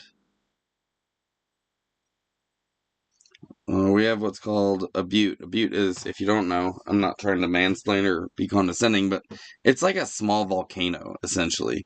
Like some lava pooled up from the ground, and it cooled, and then it pulled up again, and then it cooled, and it pulled up again, and then it cooled, and it pulled up again, over the course of millions of years, and it ends up making what's called a little cinder butte. And this is Pilot Butte right in the middle of Bend. You can drive up it. There's a road that spirals around it. You can actually see part of it right here. You can walk up it. There's trails going to the top of it. There's houses built all around this. In fact, we don't have water towers in Bend. They put a bunch of water. They buried it in this thing in order to keep it like above, the houses to give it pressure, and they buried it in that and ran all the water pipes out of the butte. Now, I'm going to show you a picture from the top of the butte of the view of our mountains. If you're ever in Central Oregon, you could drive to the top of this, you could hike it, but man, if on a clear day, especially at sunrise, because of the direction the sun comes up, this picture really is actually a decent one to show you the view of all the mountains. Man, ancient tree stump. Okay, dude. Bring up the picture of hey, D-Lo, bring that next picture up. There you go. This is well, not all of them, even. This is just a few of them, of the views that you have from Bend. Mount Bachelor, where I'm at right now, it would be like right over here, like a little further away. But yeah, that's a few of the other mountains that we have. This is a view I grew up with right here. And I remember, like, people from the East Coast I had a friend of mine visit me from the East Coast, and, she was like, I kept telling her I want to show her the mountains, but while she was here, it was really cloudy up in the mountains. All the mountains were just socked in. You couldn't see them from town. And you could see on the way to the mountains, and you could see all the buttes that were, all over the place. And she's like, "You talking about that mountain?" And I was like, that's just a hill. That's not a mountain. And it was pretty funny. Like, for like 3 days, she didn't see the mountains. And then one morning we woke up and it was clear. And I remember waking up and seeing them, and I was like, "Those are the mountains." And she was like, "Oh." And there's like, right now I'm right at the base of Mount Bachelor, and there's still snow on it. Not as much as there used to be. Used to be that there was snow year round on these mountains. But in the summertime, pretty much all the snow melts off by September. There used to be glaciers. There used to be glaciers up there. And in the summertime, now it's just, rocks. It's not, the glaciers are gone. I watched them disappear. I literally watched them over every summer. It'd get a little bit smaller and a little bit less snow and a little bit less snow until eventually there was none. Like, the glaciers are gone. And it was so pretty. Like, I do miss that view of, in August, you can look up at the mountains and see, like, just fucking, the snow up there. But now in the summertime, it just goes away. It's a shame.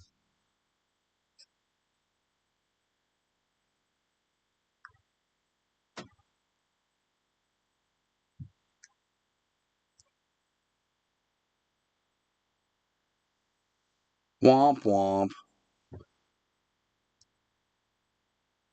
I haven't even looked at my live stream. How many people are here? 7. 7 y'all. I'm boring you guys with my slides. That's fine. I'm gonna light this again. One of these days I'm gonna plan out a live stream. Like, do actual slides beforehand and or videos and just plan it out. Right now I'm struggling with getting the files from my phone to the laptop. And I could do it the manual way, but there is a much faster way to do it through Bluetooth. And I'm trying to link them together. They're both Samsung, so it shouldn't be this hard. I've done it before. Dave says, Glacier National Park. Says 10 to 15 more years before their glaciers are gone. Yeah, I've heard that. The ones here are gone, but Glacier National Park, like that's the whole point of the park. It's melting. That's very, very true. Let's see. Bring up that D-Lo, bring up that picture of the glaciers over time.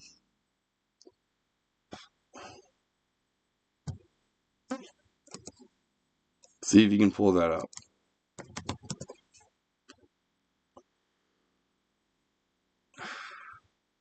That fly is brave, dude. I think at this point it's just fucking with me.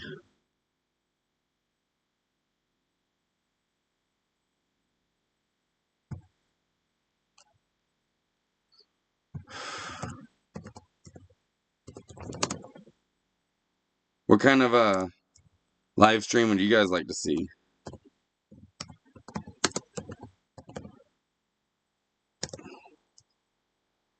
I could maybe I'll do a poll on my channel and be like, what kind of live stream would you like to see? A 24-hour live stream, maybe not 24 hours, but an all-day live stream, or would you like to see like maybe watching Desert Coffee with me, like this, like with me in the corner.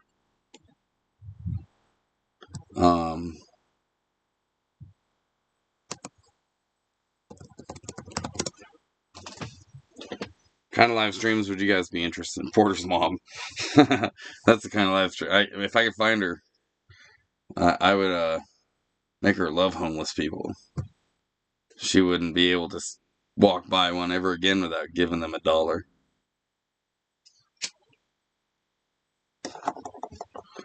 Hey, ladies, that's where your O is. And homeless people. Oh, this is a good one over time. So whenever you're ready to pull that up, D-Lo, I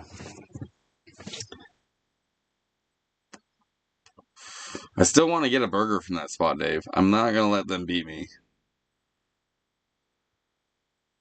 So this is what it was in 1914, and then 2009. Like, this is the national park. The national park is melting. Like, what are they gonna call it now? What are they gonna call it after this? They're gonna have to rename it. Like the Melted National Park.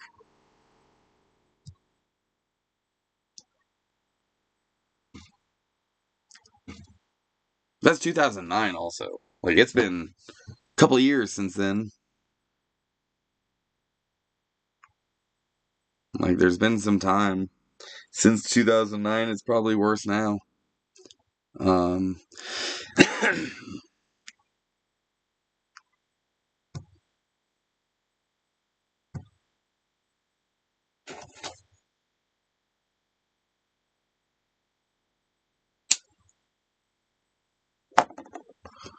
Yeah, 1938,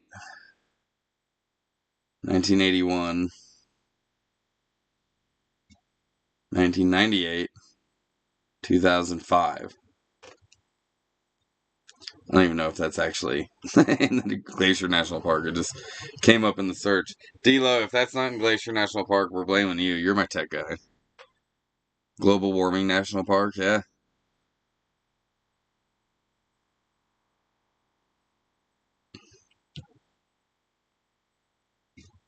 I mean, there's still probably some pretty good wildlife at Glacier to see. They would have to rename it though. Maybe there's gold in them there hills. Fucking, maybe that's the cherry on top. We could find more gold. The government would just take it. Like, oh, this is federal land? Oh, how cool. So even if you did find some.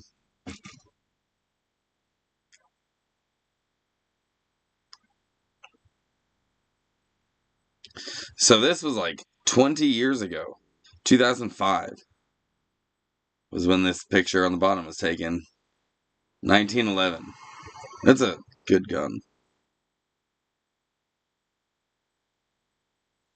It's now just room temperature ice. So that's what I'm saying, man. Same thing happened here in my town, here in Bend. All the glaciers we had on our mountains are gone already. They're gone. Um, let's see the three sisters.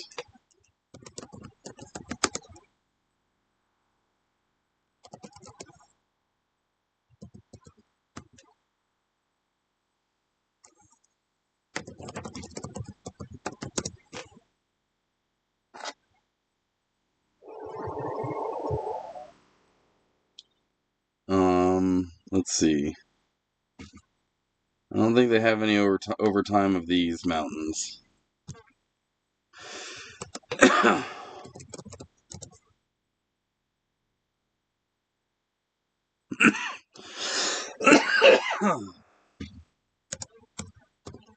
Dude, that fly. You're gonna die tonight. Yeah, you're gonna die today, buddy. You fucked up. Yeah, I know you can dodge me now, but just wait. I don't even know why I swung at it.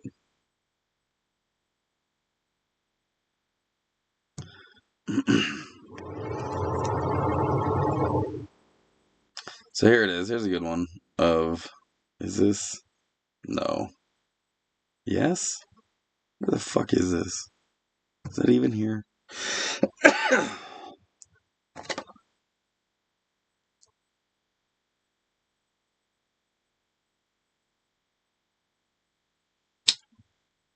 My internet is so slow. It might be because I have a bunch of downloads going on my other computer, though. Yeah, this is actually right out here. All right, I had it up, but then I closed it because I wasn't sure. But it is.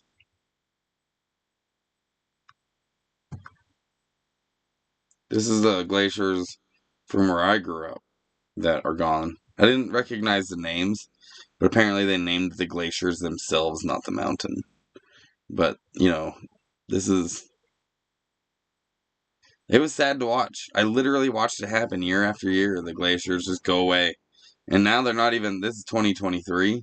Like, that actually surprises me there's that much of it left. But it used to be like it would just cover the whole, all the way down here. Like, let's see if I can zoom in. All the way down here would all be ice as well. Like, this whole area. And it's just gone. Poof. Now it's raining on us. Oh, there was one called the Zigzag Glacier. Look at that. There is a town in Oregon called Zigzag, Oregon, by the way.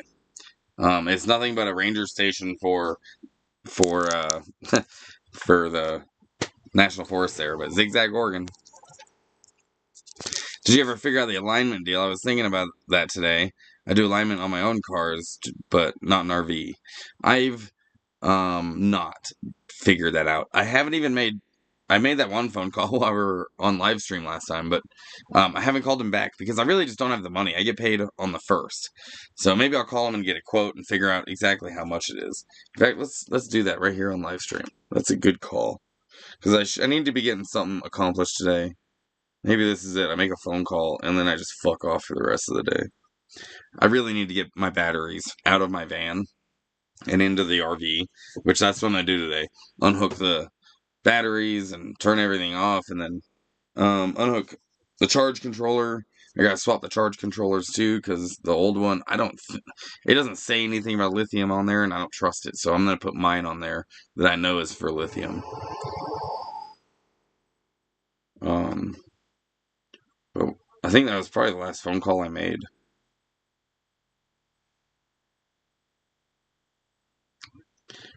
What was the name of that fucking place? There it is, Macaulay's Truck Center. Let's call him again.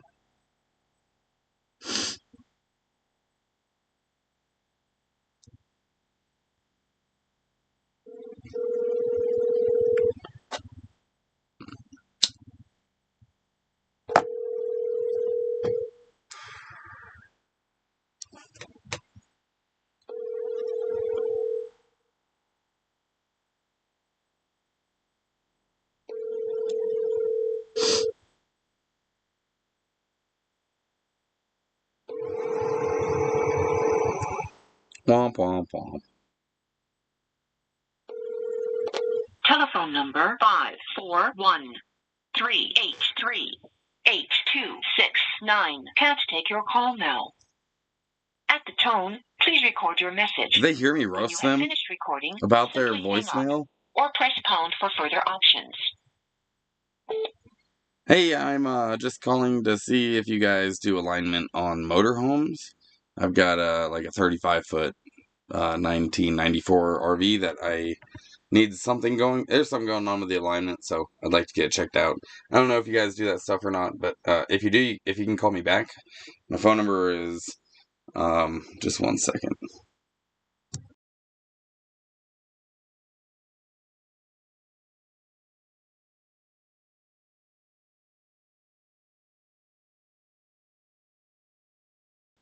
That was close.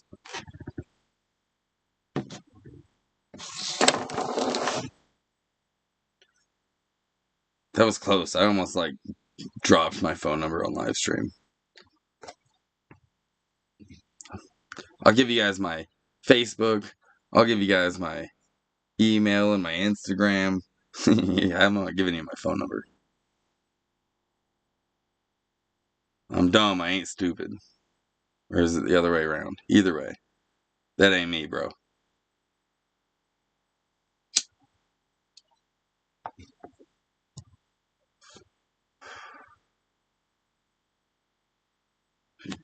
It's kind of cool I got this technology now, this, like, where I can pull up other things.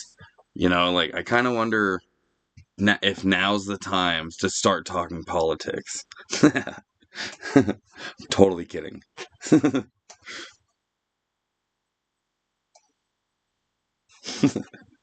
We could just talk politics, religion, all the things you don't talk about at the Thanksgiving dinner table. You know, we could just do it here. We could call it the Thanksgiving dinner table, and like once a month, members only. It's just we're talking shop, dude. We're talking politics and we're talking religion. What else are we not supposed to talk about? You almost doxed. I almost did dox myself. I was like, my phone number, I was just like on fucking autopilot, and I was like, hold on, and I had to mute that. But last time I called them, they had a voicemail. This time I called them, it was like that 1990s robot lady. Like, I don't. That's also, I'm about to roast that one too. Like, we have AI that you won't even know if over the phone that it's not a human being until you start like talking to them for 10, 15 minutes.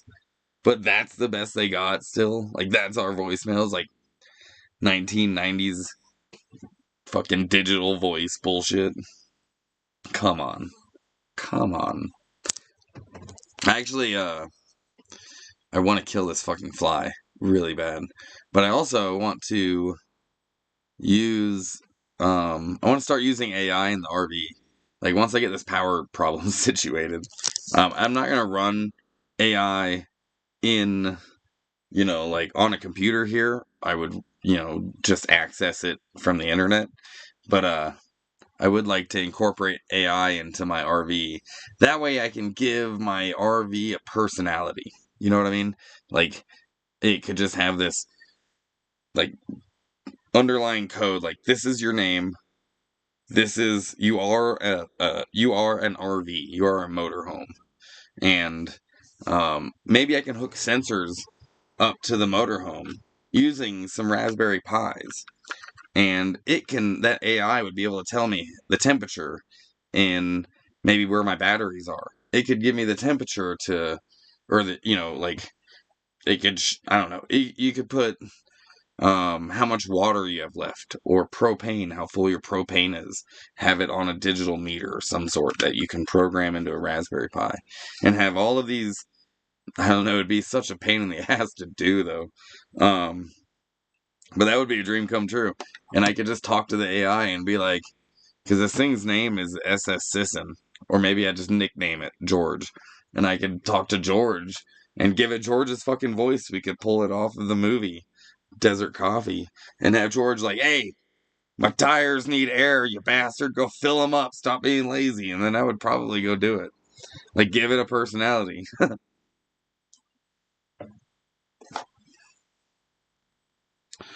ZPD Survival says, "Are there videos on doing your own alignment on your RV? Maybe you could buy the tools. I've heard the first phone call is... I heard the first phone call. This was different. It's the same phone number, though. Same spot. The last two phone numbers I've called are the exact same phones. It's the same numbers. But this time they didn't have the voicemail. Last time I roasted their voicemail. Last time, I wonder if they watch my videos and they're like, fuck that guy. He's calling us right now. And then I roasted their voicemail. And I was like, anyways, now it's like worse. Now it's way worse. At least the other one was a human being on like leaving their voice behind. But maybe they're like failing as a business. And they're like just not answering the phone no more. I mean, it's like Wednesday, 3 in the afternoon. That'd be a great time to answer the phone, I think. Still business hours.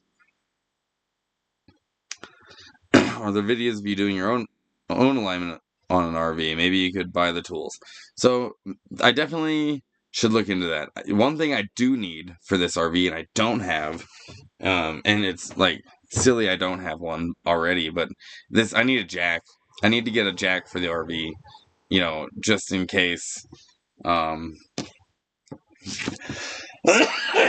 just in case, oh, excuse me, anything happens, like if I have to change tire or something. Hey, what's up, Heath? Hope you're feeling alright, brother.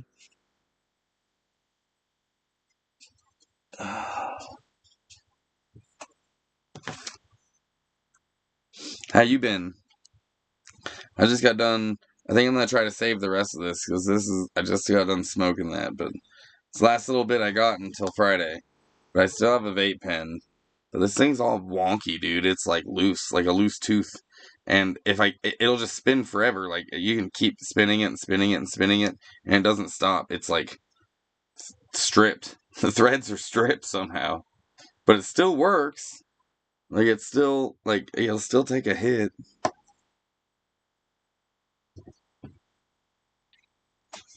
Maybe you should try another place. I don't know, dude. Like, I think I might wait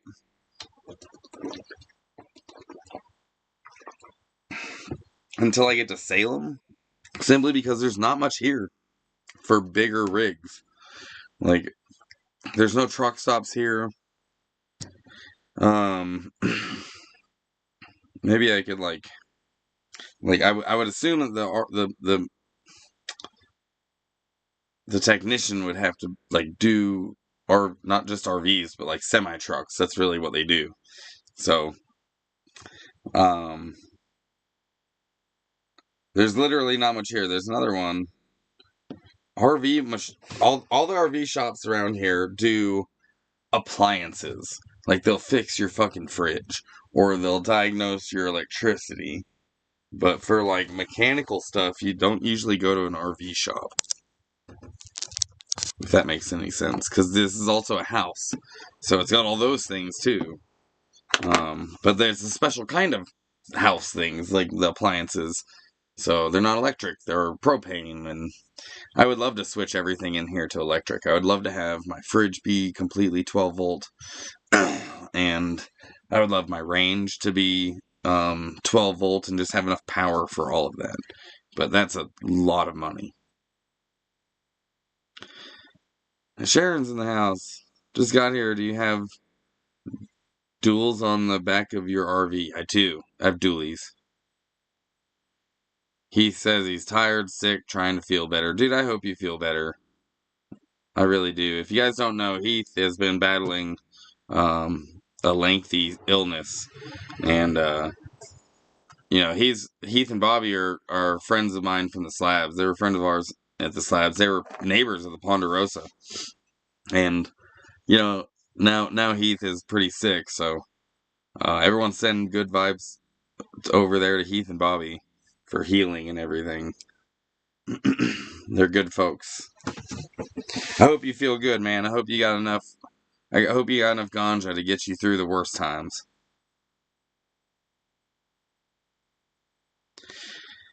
ZBD Survival says, that's a good idea. I have had good fortune finding rest area with a truck mechanic station on site.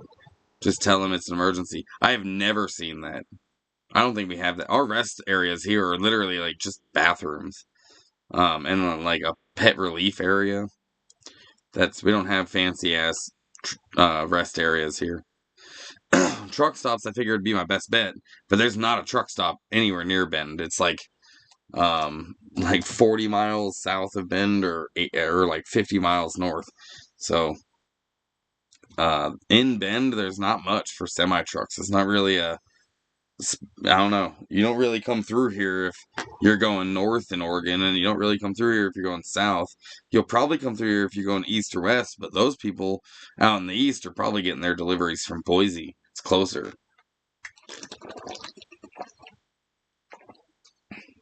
So, not a popular spot for semi-trucks.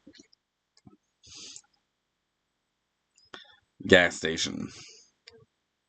I mean, I don't think I could do the alignment at a gas station.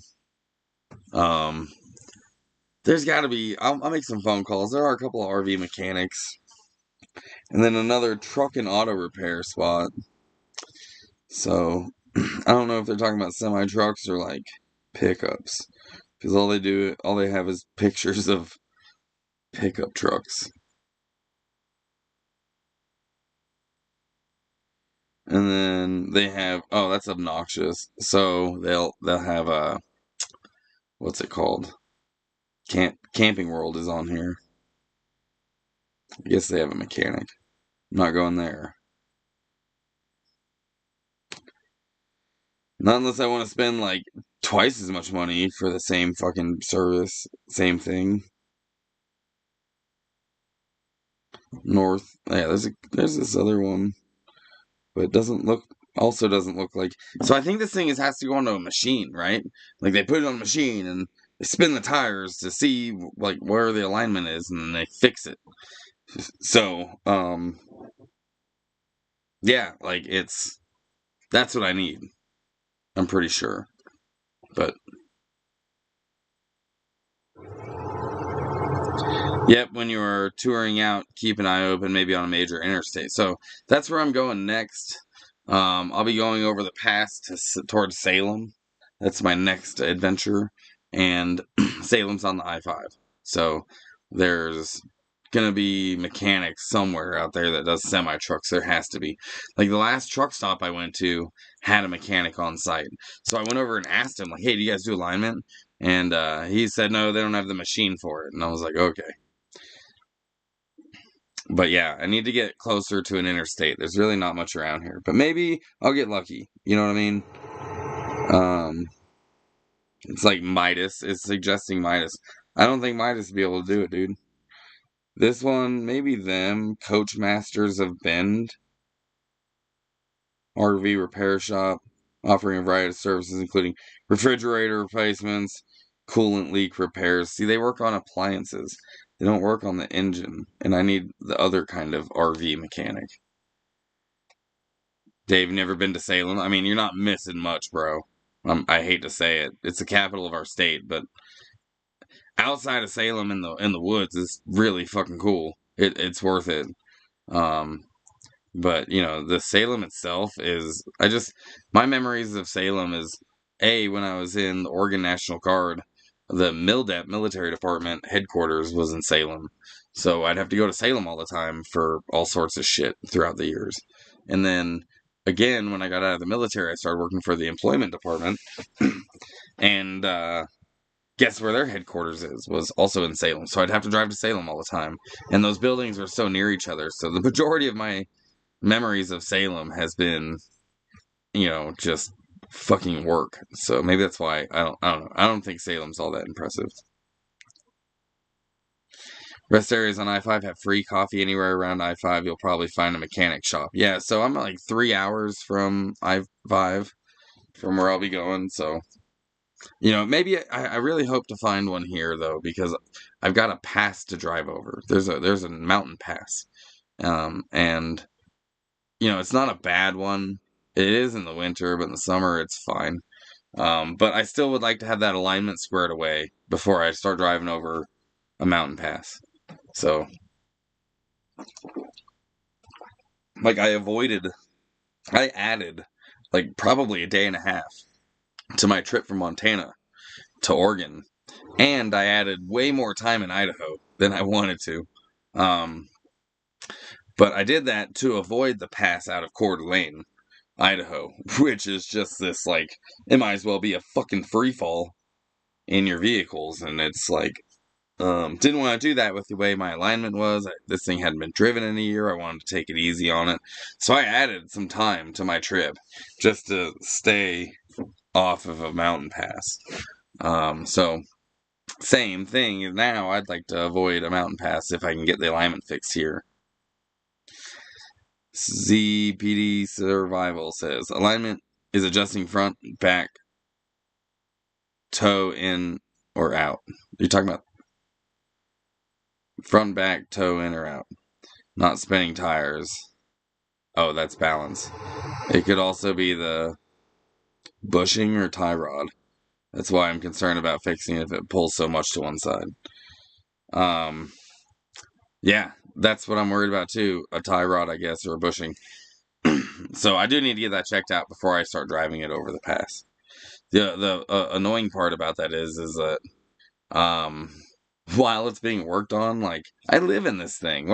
I got a geriatric dog, and I've got Zag, and I guess I could stuff him in the van, and we could hang out while they work. But that means I got to tow the damn van to the shop as well, and then unhook the van, and then hang out in the van, and then hook the van back up when they're done with it, and, like, it's just all so, like, it's a lot. So, unfortunately, I've got friends here, but their vehicles are both down right now. Like, they've been asking me for rides to places instead of the other way around. So, I don't know anyone with a car out here. Not anyone in Bend. I do know someone in Redmond that does, but, that's like 25 miles away. Maybe more. And, again, I got 2 dogs. It's just, pain in the ass. It be what it be. I'll just have to put this thing back into travel mode because that's also a huge chore whenever you go from, like, driving it to now you're posted up for a second. You kind of get to relax and, like, put things out and not have to tuck everything away. Like, this table, if I drove it right now, everything would be all over the place. Computers and batteries. So I gotta clean everything up before I go anywhere. And it's kind of a lengthy process in a motorhome to get it all ready to go. Like, I gotta hook the van up, which means I gotta double, triple, fucking quadruple check the trailer, and then get the van on and make sure I get it on straight, make sure it's not crooked, make sure it's not too much to this side or this side.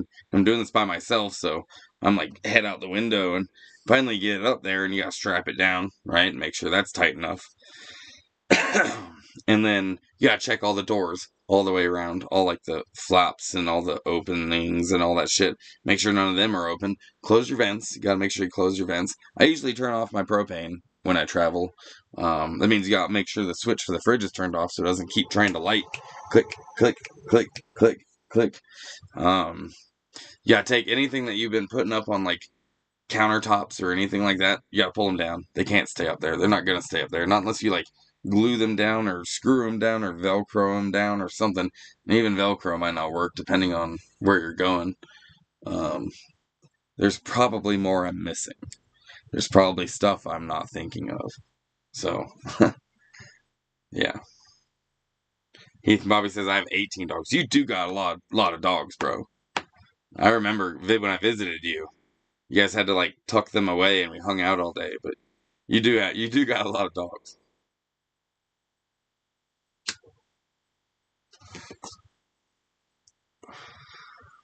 It'll work if you manifest it. Ask the universe. Yeah, dude, you're probably right. You're probably right. So I'll make some phone calls.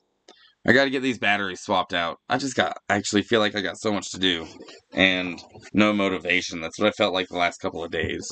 So instead, I tinkered with my Raspberry Pi and wrote some software for it using a Python, computer language. I wrote a script to do this, and it monitors the weather, the local weather. It monitors all the system info, my CPU usage, things like that. It'll show which torrents are downloading and where they're at. None of them are going right now, but it'll also, what's this one? Network info. It monitors my network. I wrote all this code yesterday, and it just cycles back to the weather. Weather is clear skies. It also grabs those icons. Oh, they're gone. I could add more graphics to it and things like that, which I still might, but that's what I did with my day yesterday. Like, I should have been doing my batteries, but instead I sat there and, coded all day long. But I wrote a program, and that was fun. It's actually been a minute since I've done it. You guys want to see the code? You guys want to see the code behind what I did? Most people probably don't care. This is where I lose people most of the time, but here's the code for that program. And you'll even see, oh yeah, this is the password for my and my IP address. It doesn't matter if you see it either, because it's my local IP address, not my public one, and I don't use this password outside of my network. But this is the code. I had to program in that password. That's how people get your passwords, by the way. They'll hack into your network, and maybe this is your password for something is saved in that device because you use your thumbprint or whatever, or that you have it behind some sort of locker. They figure it out either by, if there's a vulnerability in that software, they get to pull the file up just like this that your password's saved in. And then the other thing that they do would be to just duplicate it with a program like this that breaks into your shit automatically. But it's not like this. This is just to display shit. It pulls some stuff off the interweb, tells it where to put it on the screen, and makes it cycle through it every 5 seconds. It's totally free, besides buying the hardware. That's what I did with my day yesterday. I thought it was only going to take a couple hours, but man, it was buggy and I had to do a bunch of fixes, so it was 11 o'clock and I was still okay, I think it's bedtime now. I just had the music going, and I did start watching the new Happy Gilmore. Somebody asked me the other day if I had watched that yet, and I started watching it. In fact, I added it to my server.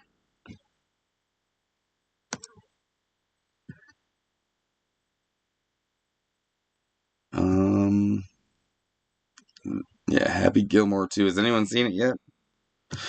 I added it to my Zigflix server, but I got that far into it, and I was so tired by that point from staring at computer code all day. And then I also started watching Lilo and Stitch. It was kind of in the background while I was typing, but it was kind of throwing me off, so I did finish downloading Twisted Metal. Somebody, I think it was shit, now I forget their name, but someone suggested that I download Twisted Metal. It finally did finish. New season's coming out soon, but I got 8 episodes there. Now these I don't have to spend any time getting. I just turn the system on, and it automatically does all this. I'm not doing this. It's already set to just look, online for the episodes. When they come out, I just add it to the list. And it automatically, boom, boom, boom, as soon as it comes out. Like Lilo and Stitch, I don't even remember adding that to my list. But I must have, because as soon as it came out, it sent it, There's a new season of The Sandman that just came out. And I didn't know that it was coming out until it started popping up on my ZigFlix. So it's kind of like watching, any of your streaming services, except you kind of pick what's on there. You don't have to like search through 4 different apps to find out there's nothing on. You've already picked the things that you want to see, and you can add things that are coming out like in a few months. Like there might be something that they've announced that's coming out in a year, you can add that to your list, and a year from now when it comes out, it's like boom, on there. It's on your server, and you can watch it. And if you had this running on a little PC or even a laptop, dude, that's all it would need. You wouldn't need a whole bunch of hardware. You could do this for a $50 used laptop off of Facebook Marketplace. And but then you can stream everything on your hard drive to any of the devices in your home, your smart TV, your Chromecast, your whatever, your Fire Stick, whatever you're using. You could stream it to that device, and then you could just watch your hard drive instead of paying $100 a month for streaming services. I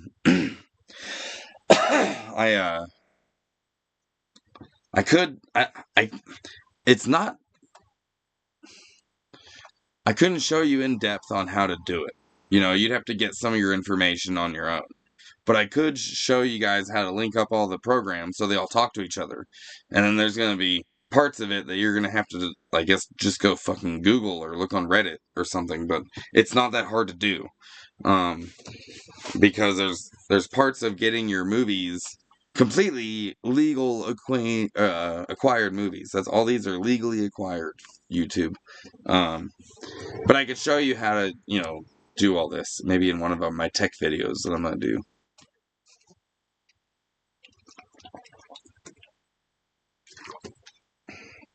I don't even, like, my concern is I don't know if anyone would give a shit, but nomad technology, like, that should totally be a thing. No one talks about it. Like, there's some people that have gaming computers and stuff, but there's so much, useful stuff you can do with technology while you're on the road. Including, like I said, adding artificial intelligence to your vehicle and giving it the personality that it is your vehicle. It is your motorhome. And you can give it a name.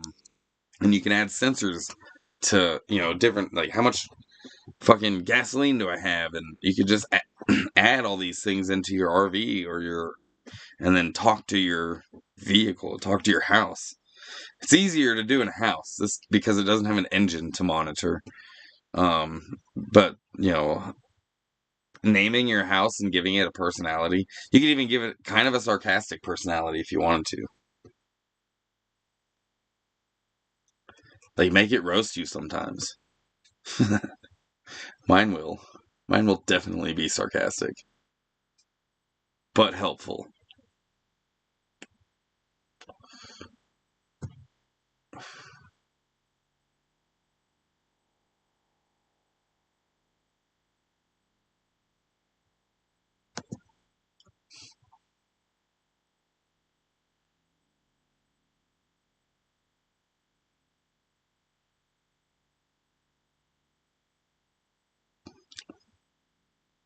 Man, if you guys won't talk, I won't either. We'll just sit here in silence. It's fine by me.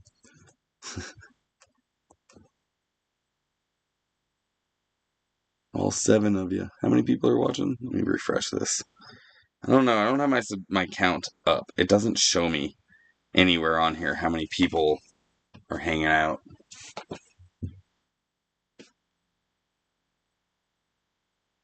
Oh, I can't wait for payday. If anyone wants to kick down for a gallon of gas, you know where my links are. They're in the description of this video.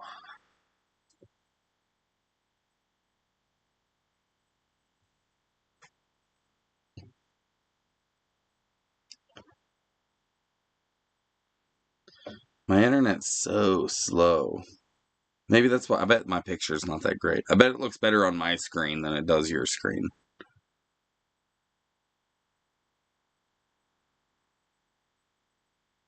I should probably start doing this for my phone. But I have, by the way, I have a what's it called? A webcam in my Amazon wish list. Just so I could do this, but with a better quality picture.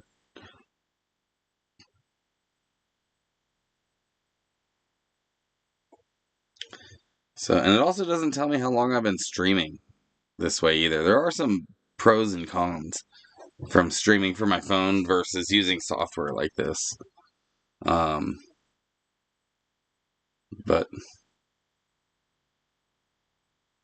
I don't know which one I like more. Maybe there's a way to add that information to the software. Because currently the way I do it is I control everything through the software that's on my laptop. I have a second screen hooked up to my laptop with my YouTube going, so I can make sure I'm seeing the chat. Even though I do have the chat in the software, I just want to make sure it's actually working.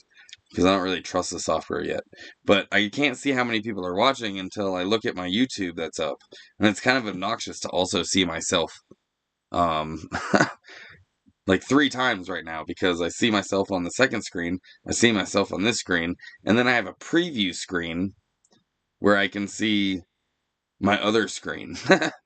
And then myself in the corner. So I've got like 1, 2, 3, 4 of myself staring at me while I'm live streaming.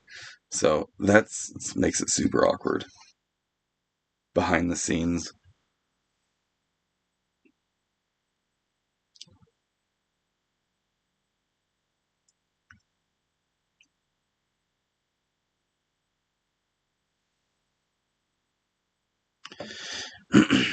So you guys got me, let's see, it's 3:35.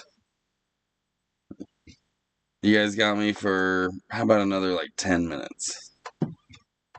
And then I'm going to go knock out these batteries so I can have power. Tomorrow's going to be cloudy. The next day's going to be cloudy. Tomorrow's also the day before payday. That's always like the worst day of the month. And that's all right. Payday's on Friday. And then we'll be bougie. I'm going to make some phone calls about this alignment because that is actually a thing that needs to get taken care of. Hopefully it's not too expensive because I also got to get my license renewed. And the mosquitoes are watching too. You know, there are a shitload of mosquitoes out here at dusk. There really is. They don't really. I've kept most of them out of the RV, thankfully. But they do be coming out. And like Dave and I wouldn't hang out here at dusk for very long outside. We'd either go into his place or mine, but we'd be outside like watching whatever the people are doing in the parking lot, and then we'd be like, okay, I can't take this, and we'd go inside. Sharon says, I'm trying to research some stuff. I might send you a link. I'm not sure. Okay.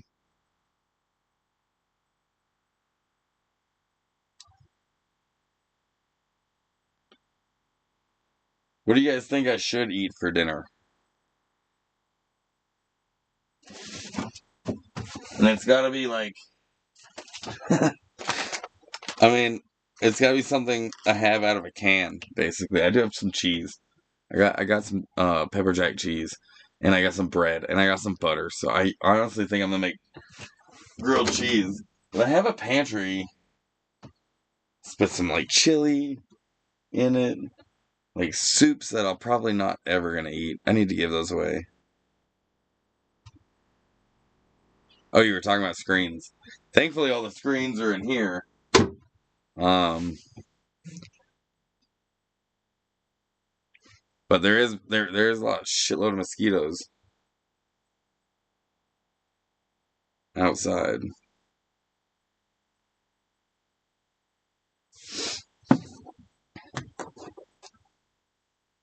Dude, this fly needs to die. That's what needs to happen.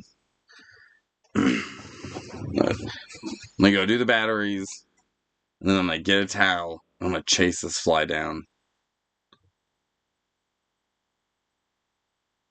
and it's dying today.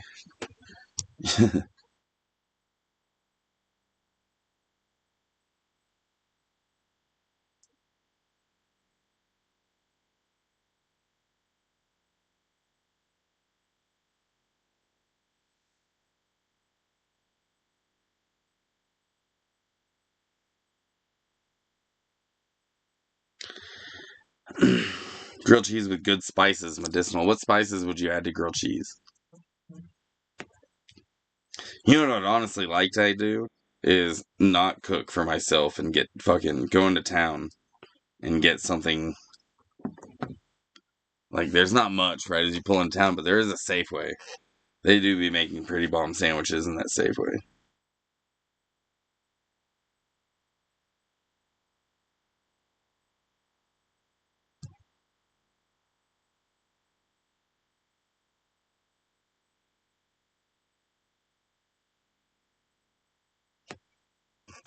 What spices would you put on a grilled cheese, though? if I told you guys, if I told you guys how I ate my grilled cheese, you'd probably unfollow me. You'd unsubscribe like within seconds. But and I always have to defend it. But I like dipping my grilled cheese in ketchup. And before you be like, "Oh, that's disgusting," you guys dip it in tomato soup. So what's the fucking difference? My tomato soup is just thicker and lasts longer before it goes bad because of all the vinegar.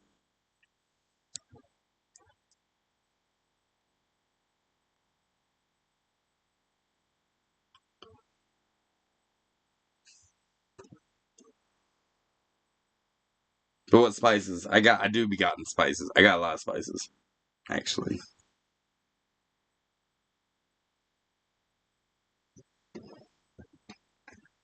Let me see if I have any more binder clips so I could fix this. Oh, look at that. I sure do.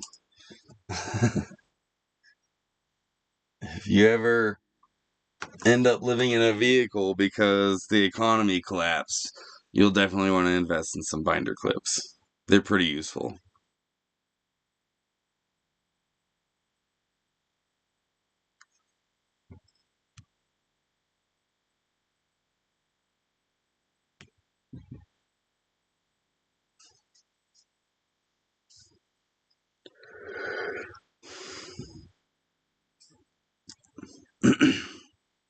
Five more minutes. Thankfully, my batteries are holding up. It's sunny.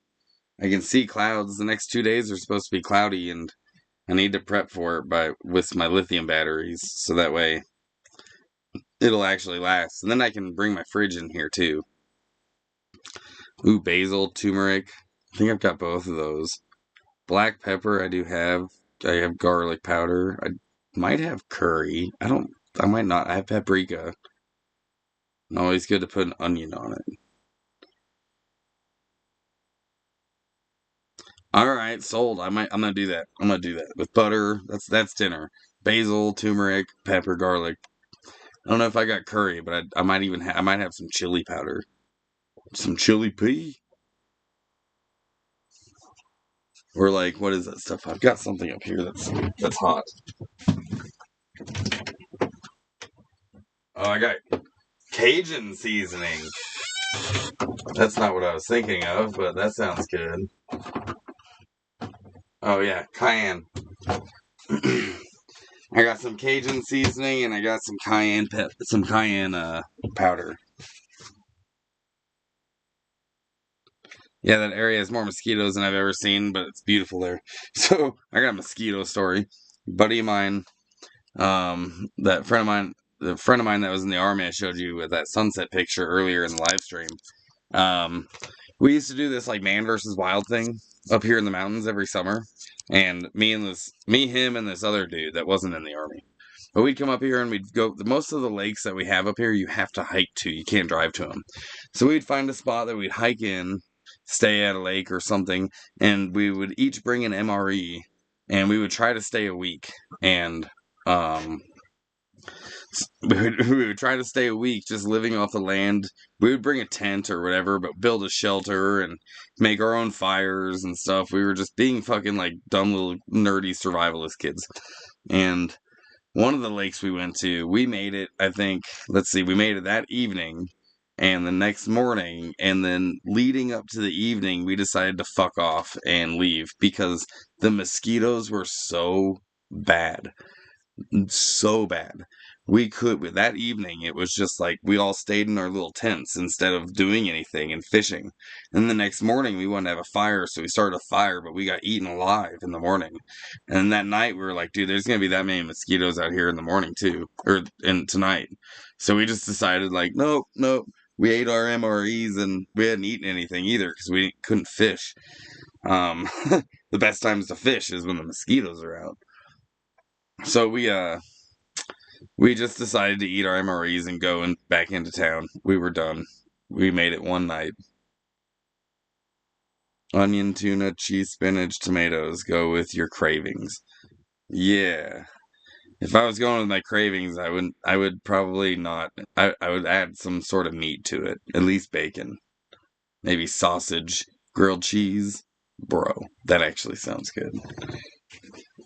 But I might have enough money to make a phone call in 1997 using 1010-220. That's about how much money I got.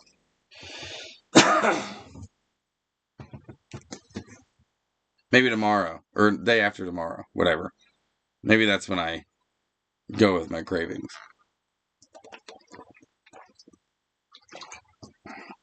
Payday. You know what I'm doing on payday? I'm gonna get a shower. I'm gonna get Dutch Bros. I'm gonna go grocery shopping. And I'm gonna get some weed.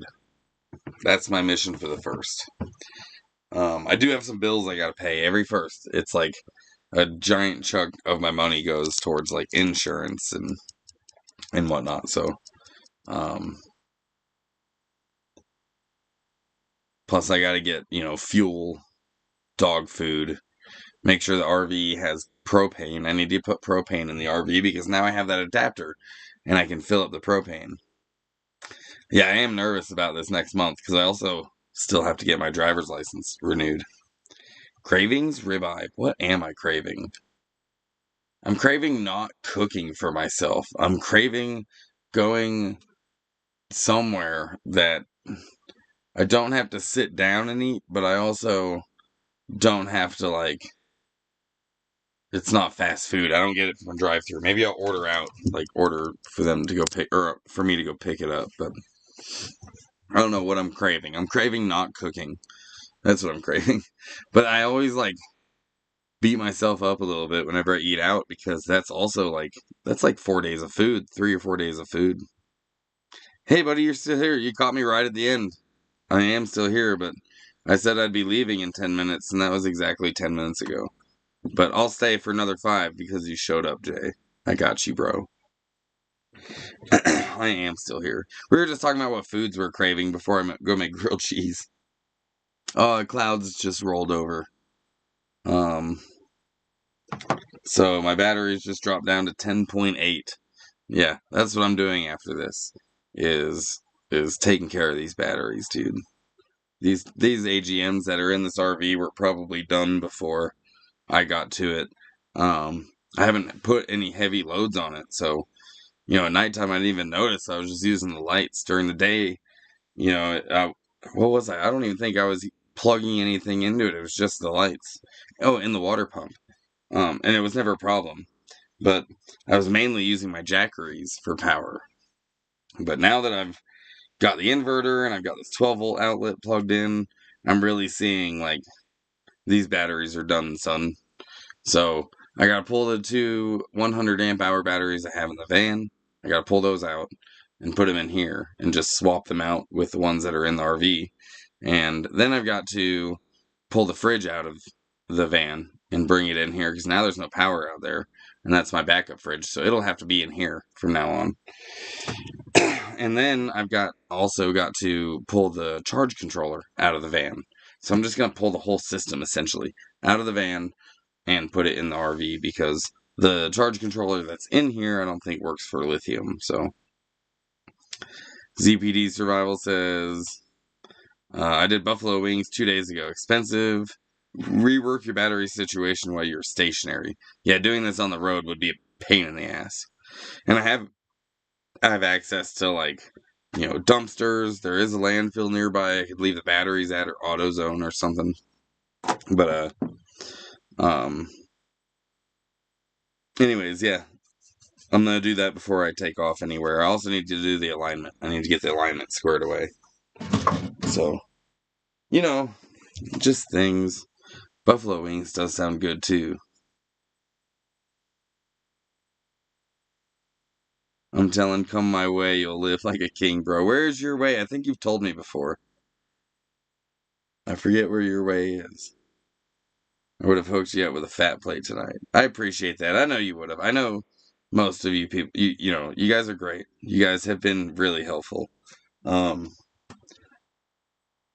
but I mean, I'm not gonna go hungry. I'm just not gonna eat fucking buffalo wings or, you know, I'm not gonna be putting sausage on my grilled cheese. But I do have some seasonings. I'm gonna bougie up my grilled cheese. That was some motivation right there, some inspiration. You know, I got all those spices. Connecticut, hell yeah. I don't know when the next time I'll get to Connecticut is. I don't tend to go east, but let's see how long of a drive it is from where I'm at.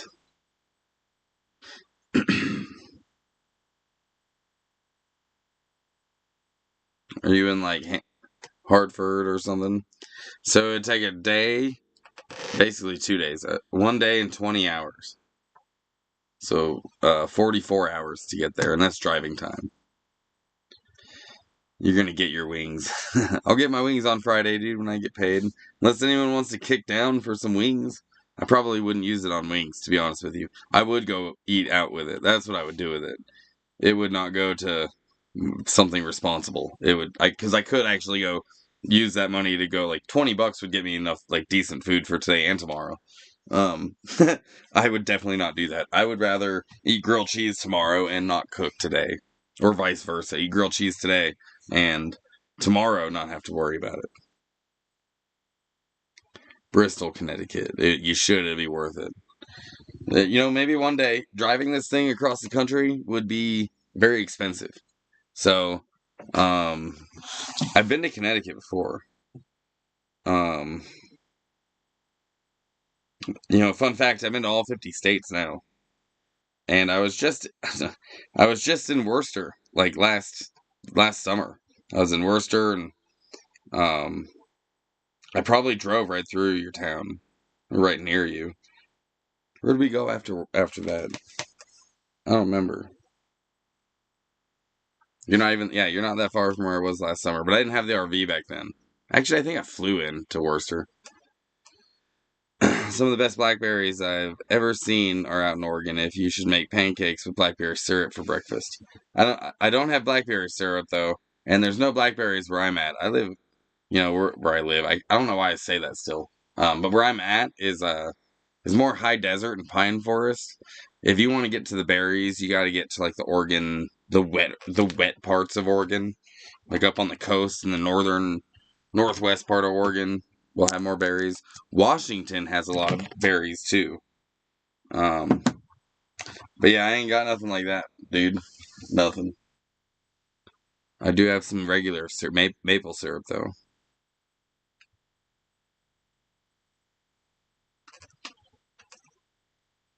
You're gonna get your wings.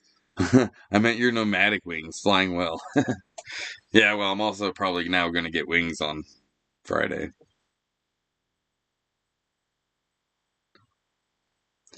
My favorite phone in the world was a BlackBerry. Have you seen that movie? There's a whole ass movie, I think, called BlackBerry. Do I have it? Let me search. I haven't watched it yet, but I'm pretty sure I have it.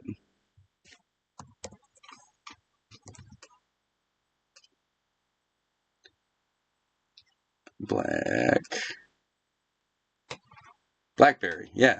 2023, it came out. It's about the BlackBerry phone. Now I'm gonna watch this tonight. Cause the BlackBerry actually was a pretty sick phone, dude. From a techie standpoint or whatever, it was built on a Linux platform, easy to jailbreak, which means you can get root access and control everything about the phone. But this is a movie about that phone. It was like, you know, I haven't watched it yet either. I'm gonna watch it tonight. And I got another show to get into because one of you guys got me into it. But you know, I knew I had this movie. I just haven't watched it yet. That's what I do. I just download shit that I'm kind of an information hoarder. If the grid goes out and everyone if it's like the apocalypse, dude, the amount of information just pure regular information that I have. Like if I get a little bigger of a hard drive or even a flash drive, I could download all of Wikipedia. All of it. Currently, I have a condensed version of Wikipedia, but then I also have every. I just there was like a website you can download this from and a way to host it. So I've got the whole Urban Preppers YouTube channel, a whole bunch of TED Talks, which that's just interesting. But there's a whole bunch of other stuff that you can download too, like medical. I've got some medical information, like medical, like whole libraries of medical textbooks and stuff. Energy stuff for like solar or wind or water, how to do all that, like how to do electronics, how to like whatever. Like you can download all this onto a hard drive, so information will be pretty useful. Information's gonna, if everything goes down. Right now, we have like all the information you could ever want at your fingertips, and we've gotten kind of used to that. We think that's like a normal, you'll always have it, but you won't. One of these days, it's gonna be gone. It's just going to be, and I think that the internet, maybe if it's not by, you know, just a collapse, it'll be the government banning certain things. Like eventually, some shit's gonna go wrong, man, and it's just you don't know what tomorrow's gonna be like, and if you have all that information, including movies and stuff, like that's so valuable to me. CPD Survival says I like Linux. Worked with it for 2 years when I was down. Yeah, I've been doing a lot of Linux stuff, dude. Did I not show you? Were you here when I showed you the code to the? Dude, I just did a whole bunch of Linux stuff yesterday, actually. Literally spent all day doing this. I'm going to show it a third time because I'm so proud of it. I should have been swapping my batteries out yesterday, but I did this instead. So there's a Raspberry Pi 3B sitting with a 3.5-inch WaveShare screen on it. And then I programmed this ticker right here to monitor my network and to show the weather and the weather for the next 2 days, to monitor my system, my CPU temperature, and how much RAM I'm using, and then like torrent information, which nothing's downloading right now because I'm streaming. But this just ticks through all those, and I can add more screens to monitor more things. I can monitor where the International Space Station is, or I can, monitor the planes flying over me, or monitor news. I could put news tickers on that too. That's what I did all day, and I did it with this fucking code that I thought was only going to take me a few hours, but bro, it did not take me a few hours. It took me like all day. Maybe not all day. It was probably like 11 or 12 when I started working on it, but it was 11 o'clock when I was done, and I was like, this is all I've gotten done so far, and it still doesn't look that good. I can make it look better. But this is, like, I was pretty beat when I was done with it, but it was fun. I had a good time.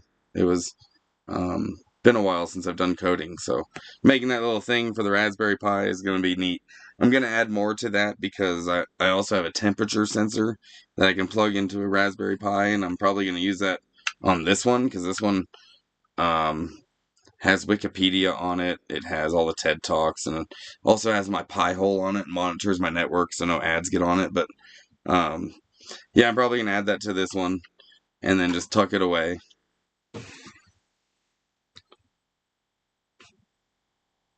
The Book of Eli, Amazon Prime has Fallout. Bro, I got Fallout. What you talking about?